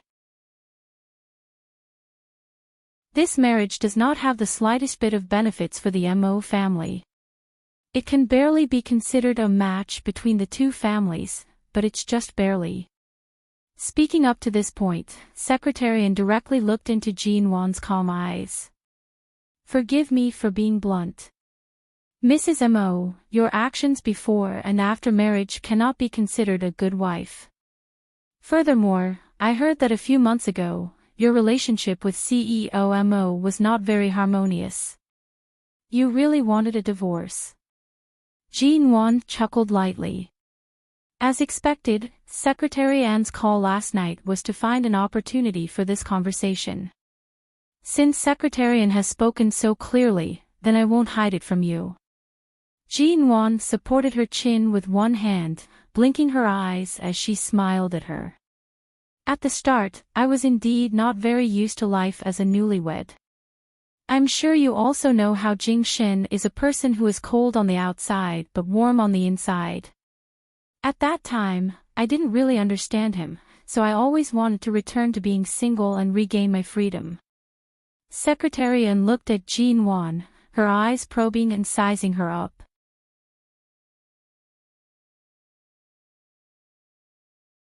Chapter 92. After Jean Wan finished speaking, Secretarian, who had just received the coffee, could not help but tighten her grip on the stirring spoon placed on the cup's rim. I'm actually not very familiar with the matters between you and CEO Mo. Most of it was hearsay. Secretarian maintained a smile, but it was somewhat stiff. It seems like the relationship between you and CEO Mo is really good. It's all right. Jean Wan shyly supported her chin with one hand. She blinked her eyes and smiled at her. Yesterday, when you called, he had just gone to shower. If you had called a few minutes earlier, I don't think we would have been able to pick up the call. Jean Wan meaningfully blushed as she said, also, that day, I was in Jing Shin's office. Originally, we were being intimate, but suddenly, Grandfather Mo came. I shyly hid under his desk. You also know that I was actually in his office that day. but you don't know where exactly I hid, right? Secretary Anne did not speak. Her hand tightly gripped the stirring spoon in her cup. If Grandfather Mo did not suddenly come, Jing Shin might have directly carried me into the resting room next to his office. He is usually cold and hard to get close to, but when it comes to the matters between husband and wife, he is always so passionate that I can't handle it. Secretary Anne's expression could no longer be described as simply stiff. Only the corners of her lips were still forcefully curved up. This meant that she was actually still smiling, but her smile was not that natural. I'm sorry. What was I saying to you just now? Secretary Anne, you're not married yet. This kind of intimate topic between husband and wife is really not suitable for you. However, a man's stamina is too good, it's really troublesome. Usually, he doesn't even let me have a good night's sleep. Jean Wan blinked at him, her smile full of sweetness and affection. Although Jean Wan was doing it intentionally, every word she said was the truth. Every action, every tone, and every expression could not be faked. This kind of shyness and contentment was also not faked.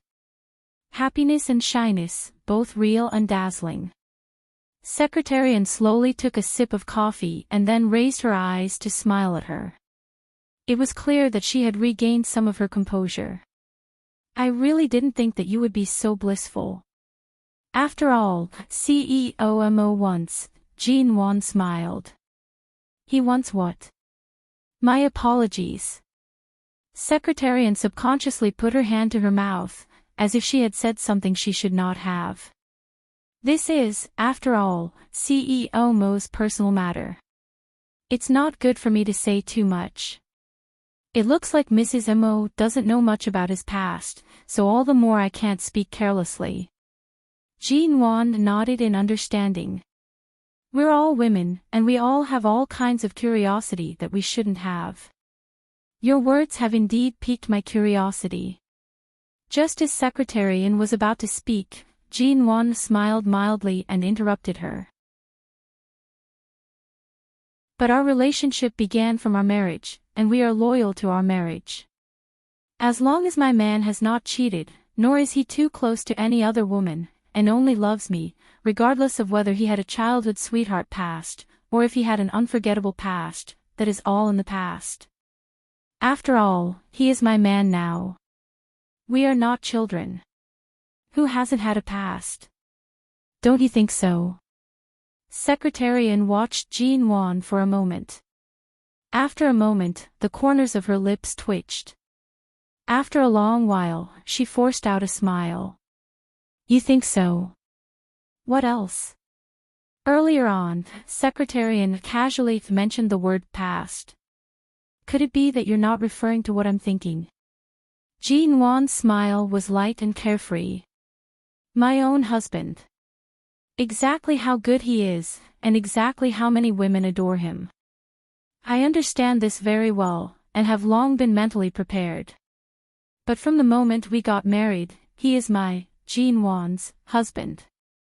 Even if he had thousands of women by his side in the past, they were all complete failures. And Xu Yan was silent for a moment. She stared at Jean Wan's expression, as though trying to see if her heart was as indifferent as she said. Jean Wan's fingers gently tapped on the table. From start to finish, she did not take a sip of her coffee. Her tone was light and unhurried. An outstanding person will naturally have no lack of pursuers. Regardless of who it was in the past, or who it is in the future, they are all just lowly losers. Secretary Anne's gaze faltered. She did not speak. She raised the coffee cup to her lips and paused for a moment. However, she did not take another sip and placed the cup down. She did not look at Jean Wan again. So, Secretary Anne, regardless of whether it is her family background or her intellect, they are all so high class. You most likely would not do such a lowly thing.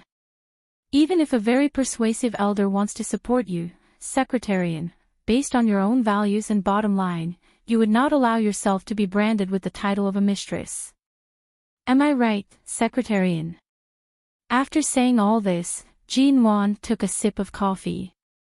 Her actions were calm. Even though her entire body was filled with aggression, her smile was languid, causing one to not feel the slightest bit of aggression.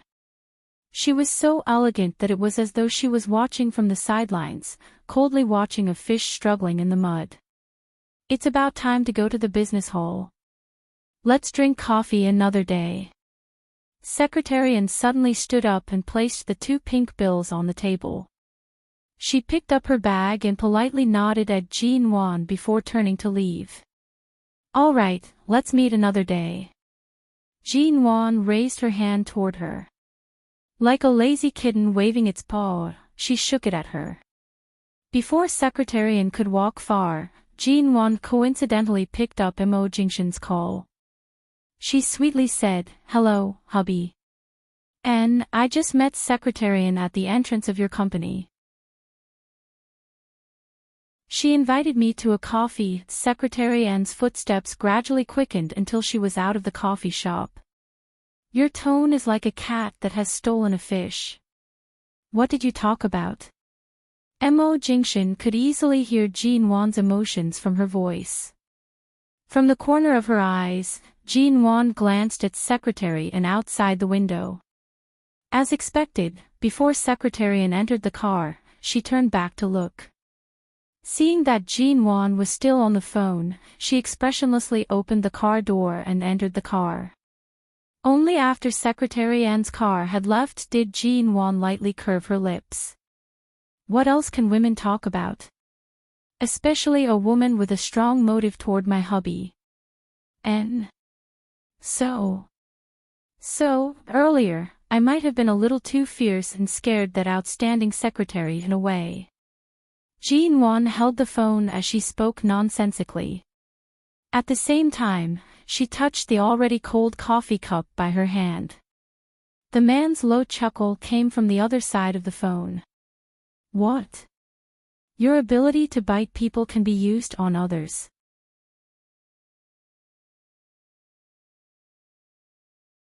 Chapter 93. Perfect.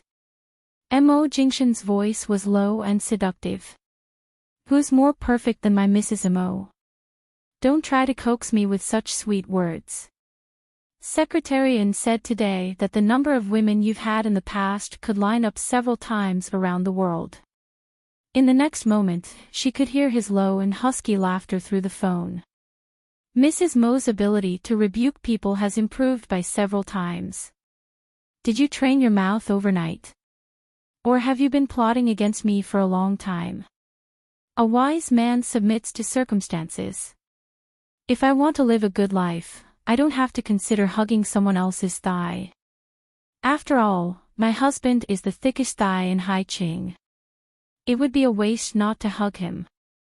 Furthermore, Jean Wan supported her chin with one hand, speaking into the phone. You've already swept away all the unnecessary obstacles on your thigh, leaving all the empty space for me. How could I not hug it? So, Mrs. Mo's change is because you've finally learned to be tactful. The man's voice deepened, and Jean Wan heard a pen lightly tapping on the table on his side. Inexplicably, he could feel a dangerous aura coming from the other side of the phone. Being tactful is secondary. What's important is that Boss Mo's wisdom, martial prowess, and handsomeness have deeply convinced me. Jean Wan raised her brows. And why don't you say that I've subdued you through sleeping with me? The man's tone was mild. Jean Wan was suddenly unable to refute. After all, she had indeed slept with him for one night. After waking up, she had completely changed. How else could she explain? She was completely speechless.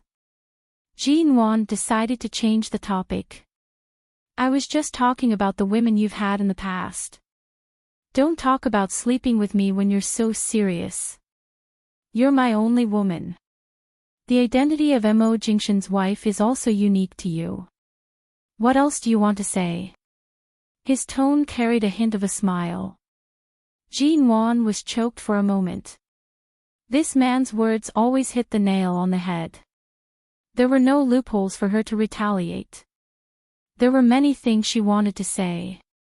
She could not mention the things that had happened in her previous life and forced herself not to think about them. After all, she had not participated in those 10 years. Regardless of who Mo Jingshan was with, which woman he married, or whether he really kept Ji Mengran by his side, she had no right to ask about these things in her previous life. She wanted to ask why he chose her when he had so many choices before getting married. In his eyes, and Shu Yan was nothing special.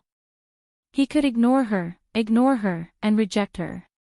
But with Mo Jingshan's personality, although the Mo family was powerful, they had no way of controlling Mo Jingshan's life and decisions. Why did he not reject the Ji family's marriage? Why didn't he reject her? In the past, he had rejected Shu Yan and many other socialites because of whom. Half a year ago, he had coincidentally accepted the Mo family's arrangement at that time. Jinwan calmly suppressed the various thoughts in her heart, but her heart felt like it had been knocked over. He really wanted to ask, in fact, he wanted to ask too many questions. She had not participated in Mo Jingshan's past and future for the past 10 years. She only felt that it was strange and even unreachable. It's already afternoon. I'll go take a look at the studio first. Jinwan stood up as she spoke, handing the bills on the table to the waiter in the coffee shop. She took her phone and walked out of the coffee shop. You don't have to take Secretary Anne's words seriously. The foundation of marriage is trust. This word suits you, and it suits me even more. Don't worry, don't think too much, Anne. Mo Jingshan heard her leaving the coffee shop and softly comforted her. Jinwan softly made an end sound and did not say anything more. Don't forget what I promised you. 1 week. Jinwan's footsteps paused. 1 week. There were only 3 days left from the 1 week he promised to let Shu Yan leave the Mo Corporation. Was he really going to let Shu Yan leave just like that? Although Jinwan felt that she might be making a mountain out of a molehill, when it came to matters of the heart, women really could not tolerate the slightest bit of sand. Bottom lines and principles, she still had to uphold them. All right, she responded. The company will be busy these 2 days. There are many things that I need to personally discuss. There will be an international collaboration dinner the night after tomorrow. It will also be very late. I'll have Auntie Chin accompany you. It's fine. I can do it myself. There's no need to call her over. The sky gradually darkened. Jinwan returned to Aolon International. When she came out of the study with the notebook she used for work, she was about to return to the bedroom to continue reading. Her gaze swept past the door that had never been opened, and her footsteps paused. There was a sudden knock on the door. Jinwan's gaze moved away from the tightly shut door. Auntie Chin. She opened the door and saw that Auntie Chin was standing outside with a fresh fish and vegetables. Madam, I didn't disturb you by coming at this time, did I? Auntie Chin asked. No, but why would you? Sir asked me to prepare dinner for you, lest you slack off at night and only eat takeout. Auntie Chin entered with a smile. After entering, she went into the kitchen to wash her hands. She was so busy that she did not even have time to exchange a few words with Jinwan. When did Mo Jingshan understand her so well? Although she knew how to cook, there was really not much to prepare for dinner alone. Based on her personality, it was likely that she would really order takeout or just not eat at all. Madam, is there anything else you want to eat? Since it's not completely dark yet, I can go buy some other ingredients, Auntie Chin said in the kitchen as she busied herself. I'm fine with anything. There's no need to go through so much trouble. Although this is downtown, I'm still not used to the surrounding environment. Earlier, I finally found a nearby vegetable market, but I didn't buy anything else. The things in the big supermarkets are too expensive. I think Madam should go back to the Yew Garden to live occasionally. Living here every day, even eating is a problem, Auntie Chin nagged, full of concern. Jean Wan, however, smiled. She really did eat a lot. After all, Boss Missouri had personally fed her. She felt that her face had become rounder these days. Jean Wan wanted to go into the kitchen to help but was pushed out by Auntie Chin. She had no choice but to pour a glass of water for Auntie Chin and return to the study with the computer. At around 11 o'clock p.m., Mo Jingshan returned to AO Lawn International. Mr. Mo, it's so late. You didn't stay in the company to rest. Auntie Chin came out and asked respectfully. Mo Jingshan nodded to Auntie Chin and did not say much. Auntie Chin suddenly pointed to the study room that was still lit and said softly, Madam has been in the study since dinner. I didn't dare to disturb her. Mo Jingshan walked in and opened the door to find that Jean Wan had fallen asleep by the computer. Her arms were on the table, and her head was pillowed on them. Her beautiful brows were slightly furrowed, and it seemed that she was not sleeping well.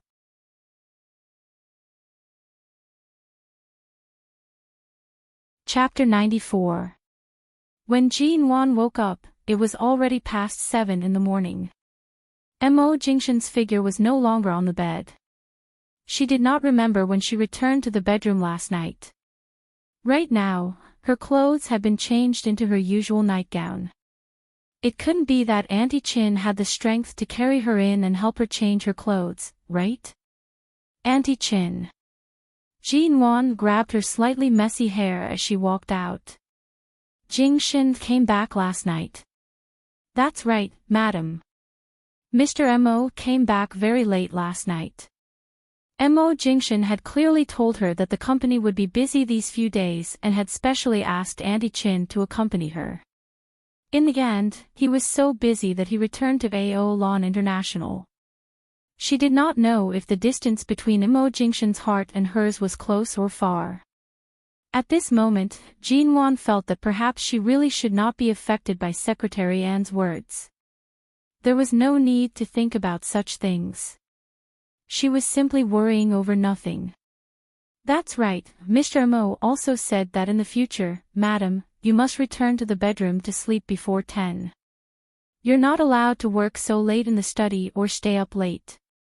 He also said that I must watch over you. Auntie Chin smiled as she spoke. Her eyes were filled with gratification. She felt that although Sir and Madam did not return to the Yew Garden to stay, the relationship between husband and wife seemed to be improving. Jean Wan scratched her hair again and nodded. I understand. After speaking, she returned to the bathroom in the bedroom to wash up. Mo Corporation, CEO's office. In front of the clear floor-to-ceiling windows, Mo Jingshan had one hand in his pocket as he listened to Secretary An and Shenmu talk about the project report from America's Shine. After the two finished speaking and left, the office returned to silence. Mo Jingshan remained standing in front of the window without moving. His phone rang. Mo Jingshan picked it up and heard Qin Siding speak with a hint of a smile. I heard that Mo Corporation has finally accepted Shine Group's invitation to collaborate with them. They want to develop a large multinational capital chain. It's a rather large project. Do you have any objections? Mo Jingshan's voice was low and indifferent. I'm not interested in your merciless business. Of course, I have no opinion. Qin Siding sneered coldly. But ever since you established the Mo Corporation, you never planned to take over the Shine Group in the US. Your father is middle-aged but still smart and strong, so he shouldn't be in a hurry to hand over the foundation of the Mo family to you. But this time, the Mo Corporation and the Shine Group have made such a big move. Let me guess, what's the reason that made you, the young master of the Mo family who originally planned to be free and unfettered outside, start to draw in the net step by step. This step was destined to happen sooner or later. When the time is right, what scheme can you come up with? Mo Jingshan's voice was cold. Are you very free? I'm not idle. I'm so busy. Qin Siding snorted. Do you know how difficult the medical environment is now? I stay in the consulting room and the operating theater all day, facing all the distressed patients, controlling the life and death of the scalpel. I'm afraid the pressure is even greater than you, the CEO. Mo Jingshan's voice was low and cold. You choose your own path. If you want to practice medicine and save the world, no one is forcing you to do it. Who would have guessed that the young master of the Qin family chose medical school because he was tricked into it by a little girl? In the end, that girl left so heartlessly and decisively, leaving you in the abyss of bitterness for so many years without being able to struggle out. The other side of the phone was silent for more than 10 seconds. Suddenly, the sound of Qin Siding throwing a medical record on the table could be heard. Nanhang and I exist just to be mocked by you. Every day, we watch you and Jinwan show off your love.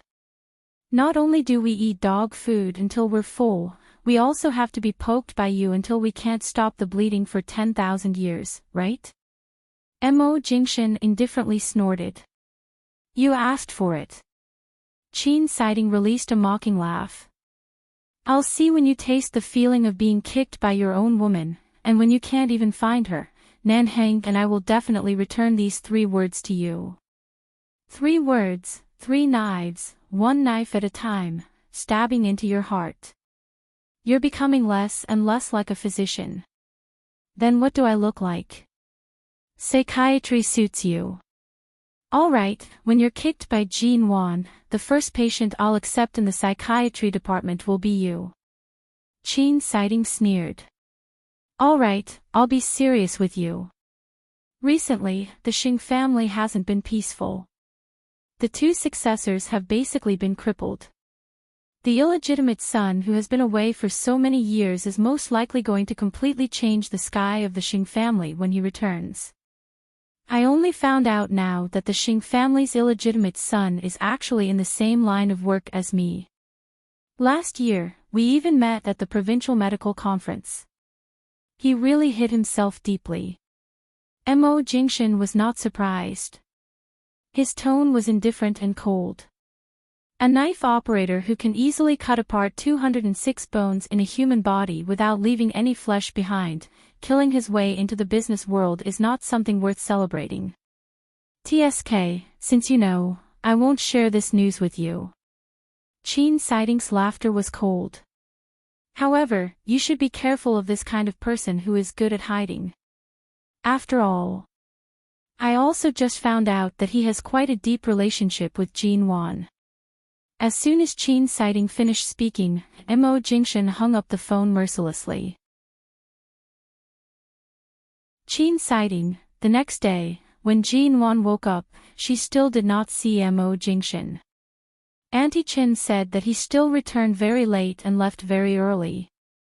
She directly drove to Mo Nwan's studio. In the past few days, she had already shaved away most of the people in the studio. Those who remained were all silent out of fear. However, not everyone was afraid of her. After all, there were still some people who were waiting for her studio to close down, waiting to see her make a fool of herself. There were even people who harbored evil intentions. After returning from the studio, she went to Xia Tian's place. Unsurprisingly, she bumped into Dr. Sheng. The new ward you've arranged for Xia Tian is not bad. The environment and security are many times better than the previous one. Jinwan's words were considered a greeting, but her tone was very distant. Dr. Sheng coldly glanced at her. I really couldn't tell that you care more about your friend than your own little sister. My own little sister. Jinwan smiled faintly. Perhaps you don't know, but to me, Xia Tian and my so-called little sister, the roles they play in my life are as different as heaven and earth. Dr. Xing's cold brows did not move. He only stared at her for a moment, his voice low and cold. In your life, what role do I play? Jean Wan coldly looked at him and did not speak.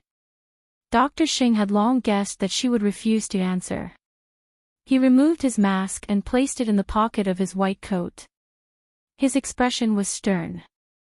I've already fulfilled the request you made a few days ago. Tomorrow night, I'll be representing the Xing family to attend a banquet. If you want to cut all ties with me, why don't you agree to a condition of mine? Jean Wan faintly furrowed her brows. What condition?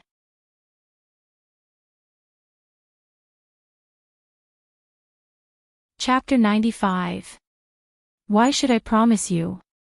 The one who feels guilty is you, not me. Jean Wan stared at him coldly. The man in front of her smiled faintly, his lips curving into a strange curve. Do you really think that Imo Jingshan doesn't know about our relationship? Don't you want to get rid of everything related to me? I don't need to explain my conditions to you. Jean Wan really wanted to smash the bag in her hand into his face. She suppressed her anger, coldly asking, since I'm representing the Xing family to attend the banquet, why do you want me to go? It has to be you. Why me? You'll know once you go. His lips curved slightly, his smile cold. He did not explain further, nor did he wait for Jean Wan's agreement or rejection. He put on the surgical mask again and entered the ward next door. Jean Wan lowered her eyes to look at the floor covered in the smell of disinfectant and fell into deep thought. Jean Wan could not sleep for the entire night just because of a banquet she did not even know the reason for. She thought that she would finally be able to see Mo Jingshan when he returned tonight. In the end, when she finally fell asleep at 2 a.m., she did not see him return. The next day, she slept until noon. Perhaps because she did not sleep well, her head hurt slightly. After showering, she changed her clothes and prepared to leave. However, the moment she reached the studio, she saw a silver-white car parked there. The car window rolled down, revealing the man's face.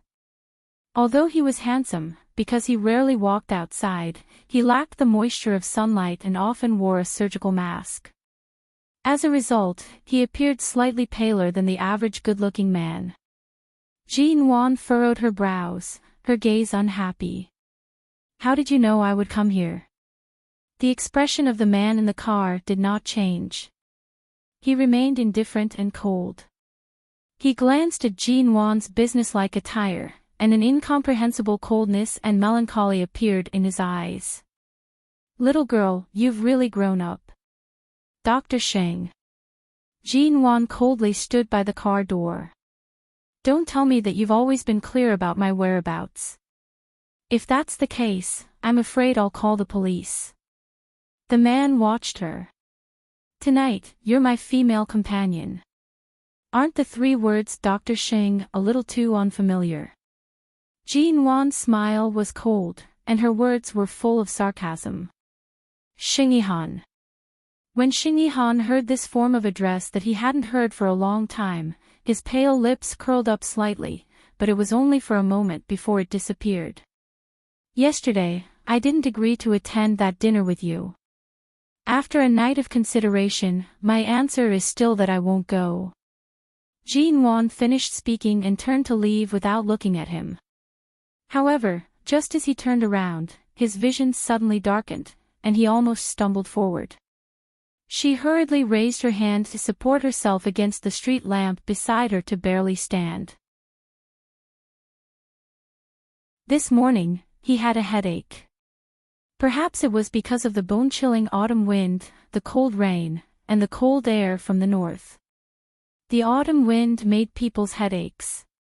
The car door behind her opened, and her arm was immediately supported. She did not need to think to know who it was. A layer of goosebumps covered her body, and she flung the person behind her away as though she had been electrocuted. Don't touch me. Xingyihan ignored her temper and reached out to hold her wrist. What's going on? Are you not feeling well? Mind your own business. Jean Wan could not even be bothered to look at him. Seeing her resistance, Xing Yihan let go of her. Seeing Jean Wan leaning against the street lamp, her expression did not look good. He said in an irresistible tone, "Go to the hospital." Jean Wan was about to say no, take a deep breath, and try to stand firm when her wrist was suddenly tightened. The man beside her pulled her to the car, opened the door, and pressed her in. "What are you doing? You've had a cold body since you were a child. Don't you know it? Go to the hospital." Xing Yihan directly locked the car door, not giving her a chance to get out. When he also sat in the car, Jean Wan coldly snorted. "Why do I have a cold body? Don't you know better than me? It's all because of you." Xing Yihan's hand that had just reached for the steering wheel instantly tightened. His expression did not look good. He coldly said nothing, started the engine, and drove. She could not resist, and she did not have the strength to resist. Jean Wan simply leaned against the back of the seat. At first, she was highly focused on guarding against him, but the temperature in the car was moderate, and her head was uncomfortable. Unconsciously, she gradually closed her eyes. She didn't know how long she slept. It was not until Jean Wan felt her neck sore and painful that she slowly opened her eyes. The interior of the car was no longer as bright as it was during the day. She was still sleeping in the car, wearing a man's coat. The scent of medicine and disinfectant carried a faint smell. She froze, and very sensitively, she forcefully tore off the coat and threw it to the side. She sat up straight, looked up, and saw that the lights were already on outside the car window. She didn't know where the car was parked. There were many cars passing by, and it seemed that the car had been parked in this parking space for a long time. She turned to see Xing Yihan sitting in the driver's seat. Because she woke up, he directly turned his eyes to her, and she couldn't tell whether he was happy or angry. His cold eyes fell on her face. It was very dark in the car, but it was not difficult to see each other's expressions. Jean Wan frowned. "Didn't you say you would send me to the hospital? Where is this?" "We've been to the hospital." "You slept too deeply," Xing Yihan said indifferently. "Your physique and resistance are not up to standard, and you're afraid of the cold. The colder the weather, the more you need to wear. Doesn't Mo Jingshan even care about these things? How could he not care? Mo Jingshan could not wait for her to dress like a bear every day before going out. If she wore any less, his gaze would be able to freeze her. However, there was no need to explain this to him. Jean Wan did not speak, only looking out the car window. She felt that this place seemed to be near a certain high-class hotel in High City. She looked up again. King's Court Hotel. Yesterday, Xing Yihan had asked her to accompany him to a hotel in High City to attend a dinner party. Was it here? I've said it before. I won't go to any dinner party that has nothing to do with me. Why did you bring me here? Jean Wan said indifferently, reaching out to open the car door. Seeing that the car door could not be opened, she turned to look at him coldly. Xing Yihan, you're still as despicable as before. Open the door. Xing Yihan appeared as though he did not hear her words. He indifferently glanced at the passing cars, his tone calm. The dress I prepared for you is in the back. Go change. I'm not changing. Jean Wan glared at him. Open the door. He appeared as though he did not hear her, ignoring her rejection. He opened the car door on his side and got out, indicating that he wanted her to change alone in the car.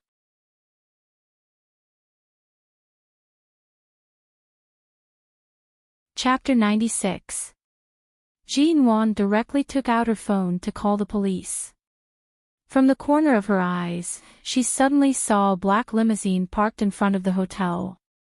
Two figures walked out, and her fingers on her phone paused. When she saw the two figures clearly, Jin Wan's expression changed. It was Mo Jingshan and In Shuyen. A few days ago, Mo Jingshan had indeed told her over the phone that he would be attending a dinner tonight. Why would he appear here with In Shuyen? So, they were attending the same dinner. From afar, she saw the two of them alight at the same time. Today, En Shuyen was dressed beautifully. She wore a white strapless gown. When they entered the hotel, En Shuyen, who followed closely by Mo Jingshan's side, suddenly raised her hand and held onto his arm. Jin Wan's mind instinctively reacted. That was, Mo Jingshan would definitely push her away. However, Mo Jingshan did not push her away. Jin Wan's heart was instantly pounded harshly. Her hand paused on the car window and did not move for a long time. The other side of the car window was suddenly knocked twice. The door was opened.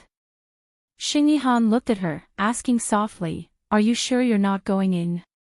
Jin Wan turned her head. Some emotions flashed across her eyes, but they were well concealed. She wanted to ask him why he brought her here. However, when the words reached her lips, she felt that based on his personality, the answer he gave her might not be the truth. She might as well go see for herself. Close the door. "I'm changing," she angrily reprimanded. Xing Yihan's lips curled into an imperceptible cold smile.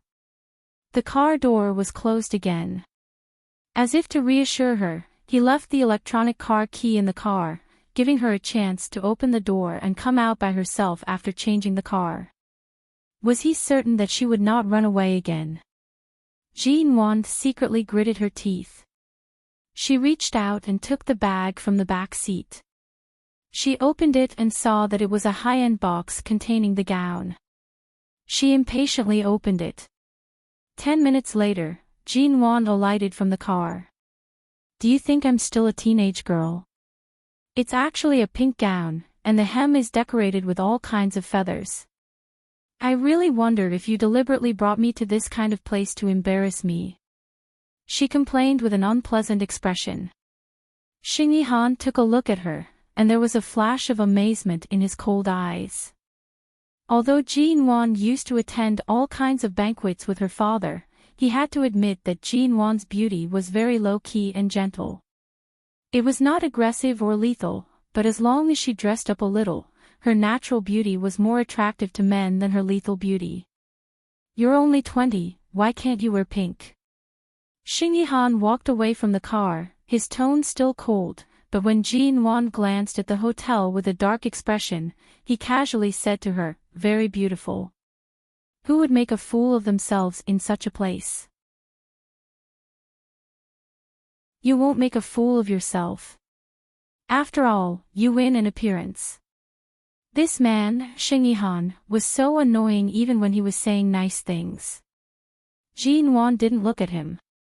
Fortunately, the length of the dress was just below her feet and could cover her flat shoes. There was a new pair of high heels in a bag under the back seat, but she didn't wear them. She was really not in the mood to wear them. "You didn't change your shoes." He noticed that her height didn't change and asked, "Didn't you say I win in appearance?" Jin Wan retorted coldly. Xing Yihan didn't speak anymore but glanced at her dress again.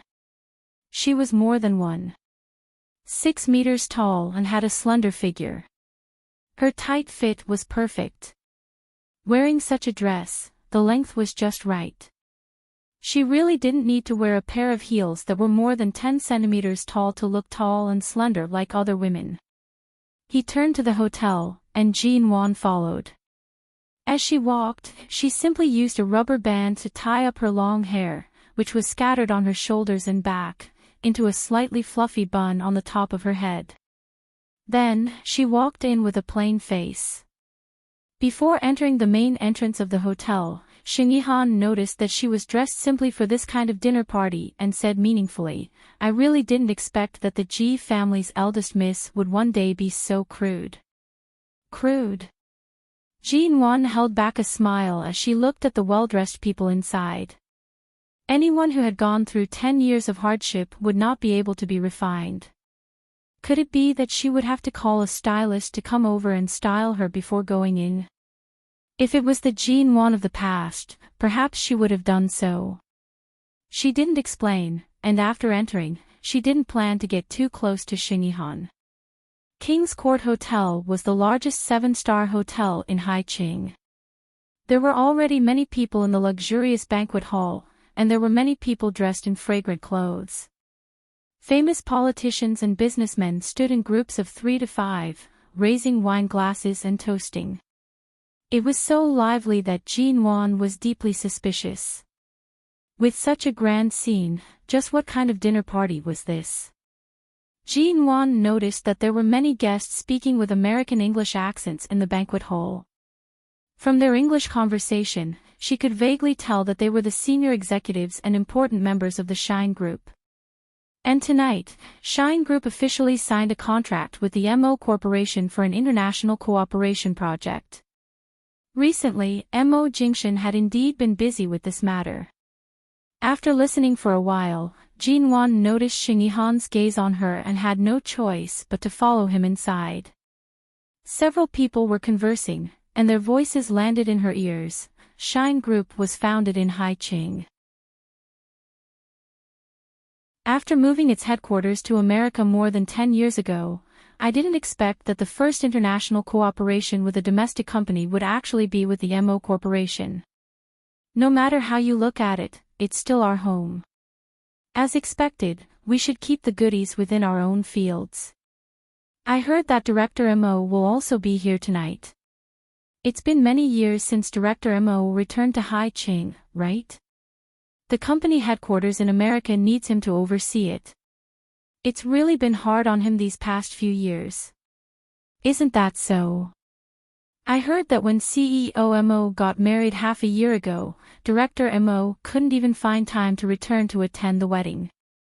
He didn't even get to see his daughter-in-law. His sudden return this time is really sudden.